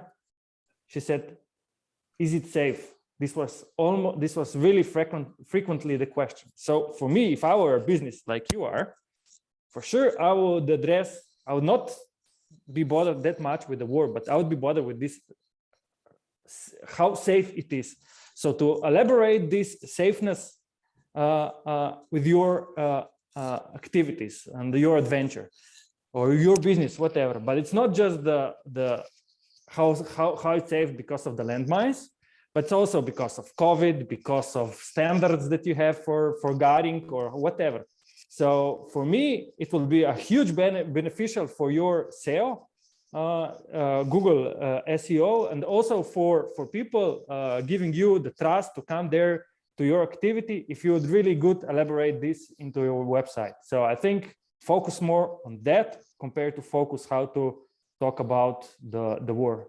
This is, I think, crucial for the activities. Yeah, that's a really good point too. And the only thing I'll add to that, because honestly, what you just said is incredibly important. And I think that I hope folks are still listening to that stuff. That, you know, part of the reason why is it safe is still a thing that's being Googled about Bosnia is because largely it's foreigners that are the ones marketing your destination. If I can just be honest, because every single time a story about travel that mentions the war in Bosnia and Herzegovina is still being published to this day. I had this conversation with several tourism operators a few months ago, maybe even a year ago. I forget, COVID has made everything just crazy, and it was a story about cycling in along the Chiro trail, and the headline mentioned landmines. The headline of the fucking story about cycling in Bosnia mentioned landmines, right? So the debate that I got in with my Facebook friends there who are tourism operators in Bosnia was, hey, look how great it is. We were in this great publication. And I was like, yeah, okay. But they immediately connected Bosnia, Herzegovina, and cycling with landmines. So this foreigner who doesn't live in Bosnia and Herzegovina has basically done the work of marketing the country forever and combining these ideas with something that they have no right to talk about because they have nothing to do with the war. So I understand that there is probably smart ways to be critically thinking about SEO, and absolutely on making sure that safety is at the top of the list is great for everybody in the world, you know, not just people in Bosnia and Herzegovina. But be careful, because in some ways, even for locals, the easy tourism is to lean into the fact that it's SEO heavy right now with Bosnia and Herzegovina and war or something of that sort. But once you go there, you're cementing that legacy, right? And unless that's the legacy you want, only locals in Bosnia and Herzegovina are the ones who have the right to choose their own legacy, right? So the war legacy is one that foreigners are continuing to perpetuate for the country, not typically, in my experience, people who are actually from Bosnia and Herzegovina. Again, just my opinion, and I don't mean any disrespect by it. People will have opinions on their own, and all the people on this phone call have a better right to have an opinion about this subject than I do. But I'm just telling you from a foreign perspective. Are there any other questions, Ruba? If not, as we reach 30 minutes late in this, I apologize for that, but I do think that what we talked about here today it's been interesting to me. I've learned a lot, and also I feel like it's a really critical component, puzzle piece in the general marketing of tourism in Bosnia and Herzegovina. Thanks a lot, Jan. I really, really appreciate it. I knew that you would be valuable, but I've got to say, you and I, even as often as I talk to you, I learned a lot during this conversation, so I'm appreciative of that too. Thank you for inviting me and for listening to me. And best regards from Slovenia. Pozdrav. Thanks a ton. And for everyone here, thanks a lot for taking the time, for letting this run late, and for being interested. Again, you have my contact information here. Tomorrow, for the same times, we will give the last of these workshops about travel media. If you're interested, you don't have to be travel media. This is yet another possibility of learning the ways in which travel media has to work. And if you understand what they have to do, it often makes it easier for you to do what you have to do. So with that, unless there's any other announcements from the Turizam team. No, we don't have any announcements, but we would like to thank you for having a great seminar again, webinar in this case, and are looking forward for tomorrow's webinar. Super. Thank you very much. And thanks everybody for being here, and hopefully see you tomorrow. Thank you, everyone. Thank you, Alex. Thank you, Bye-bye. and bye.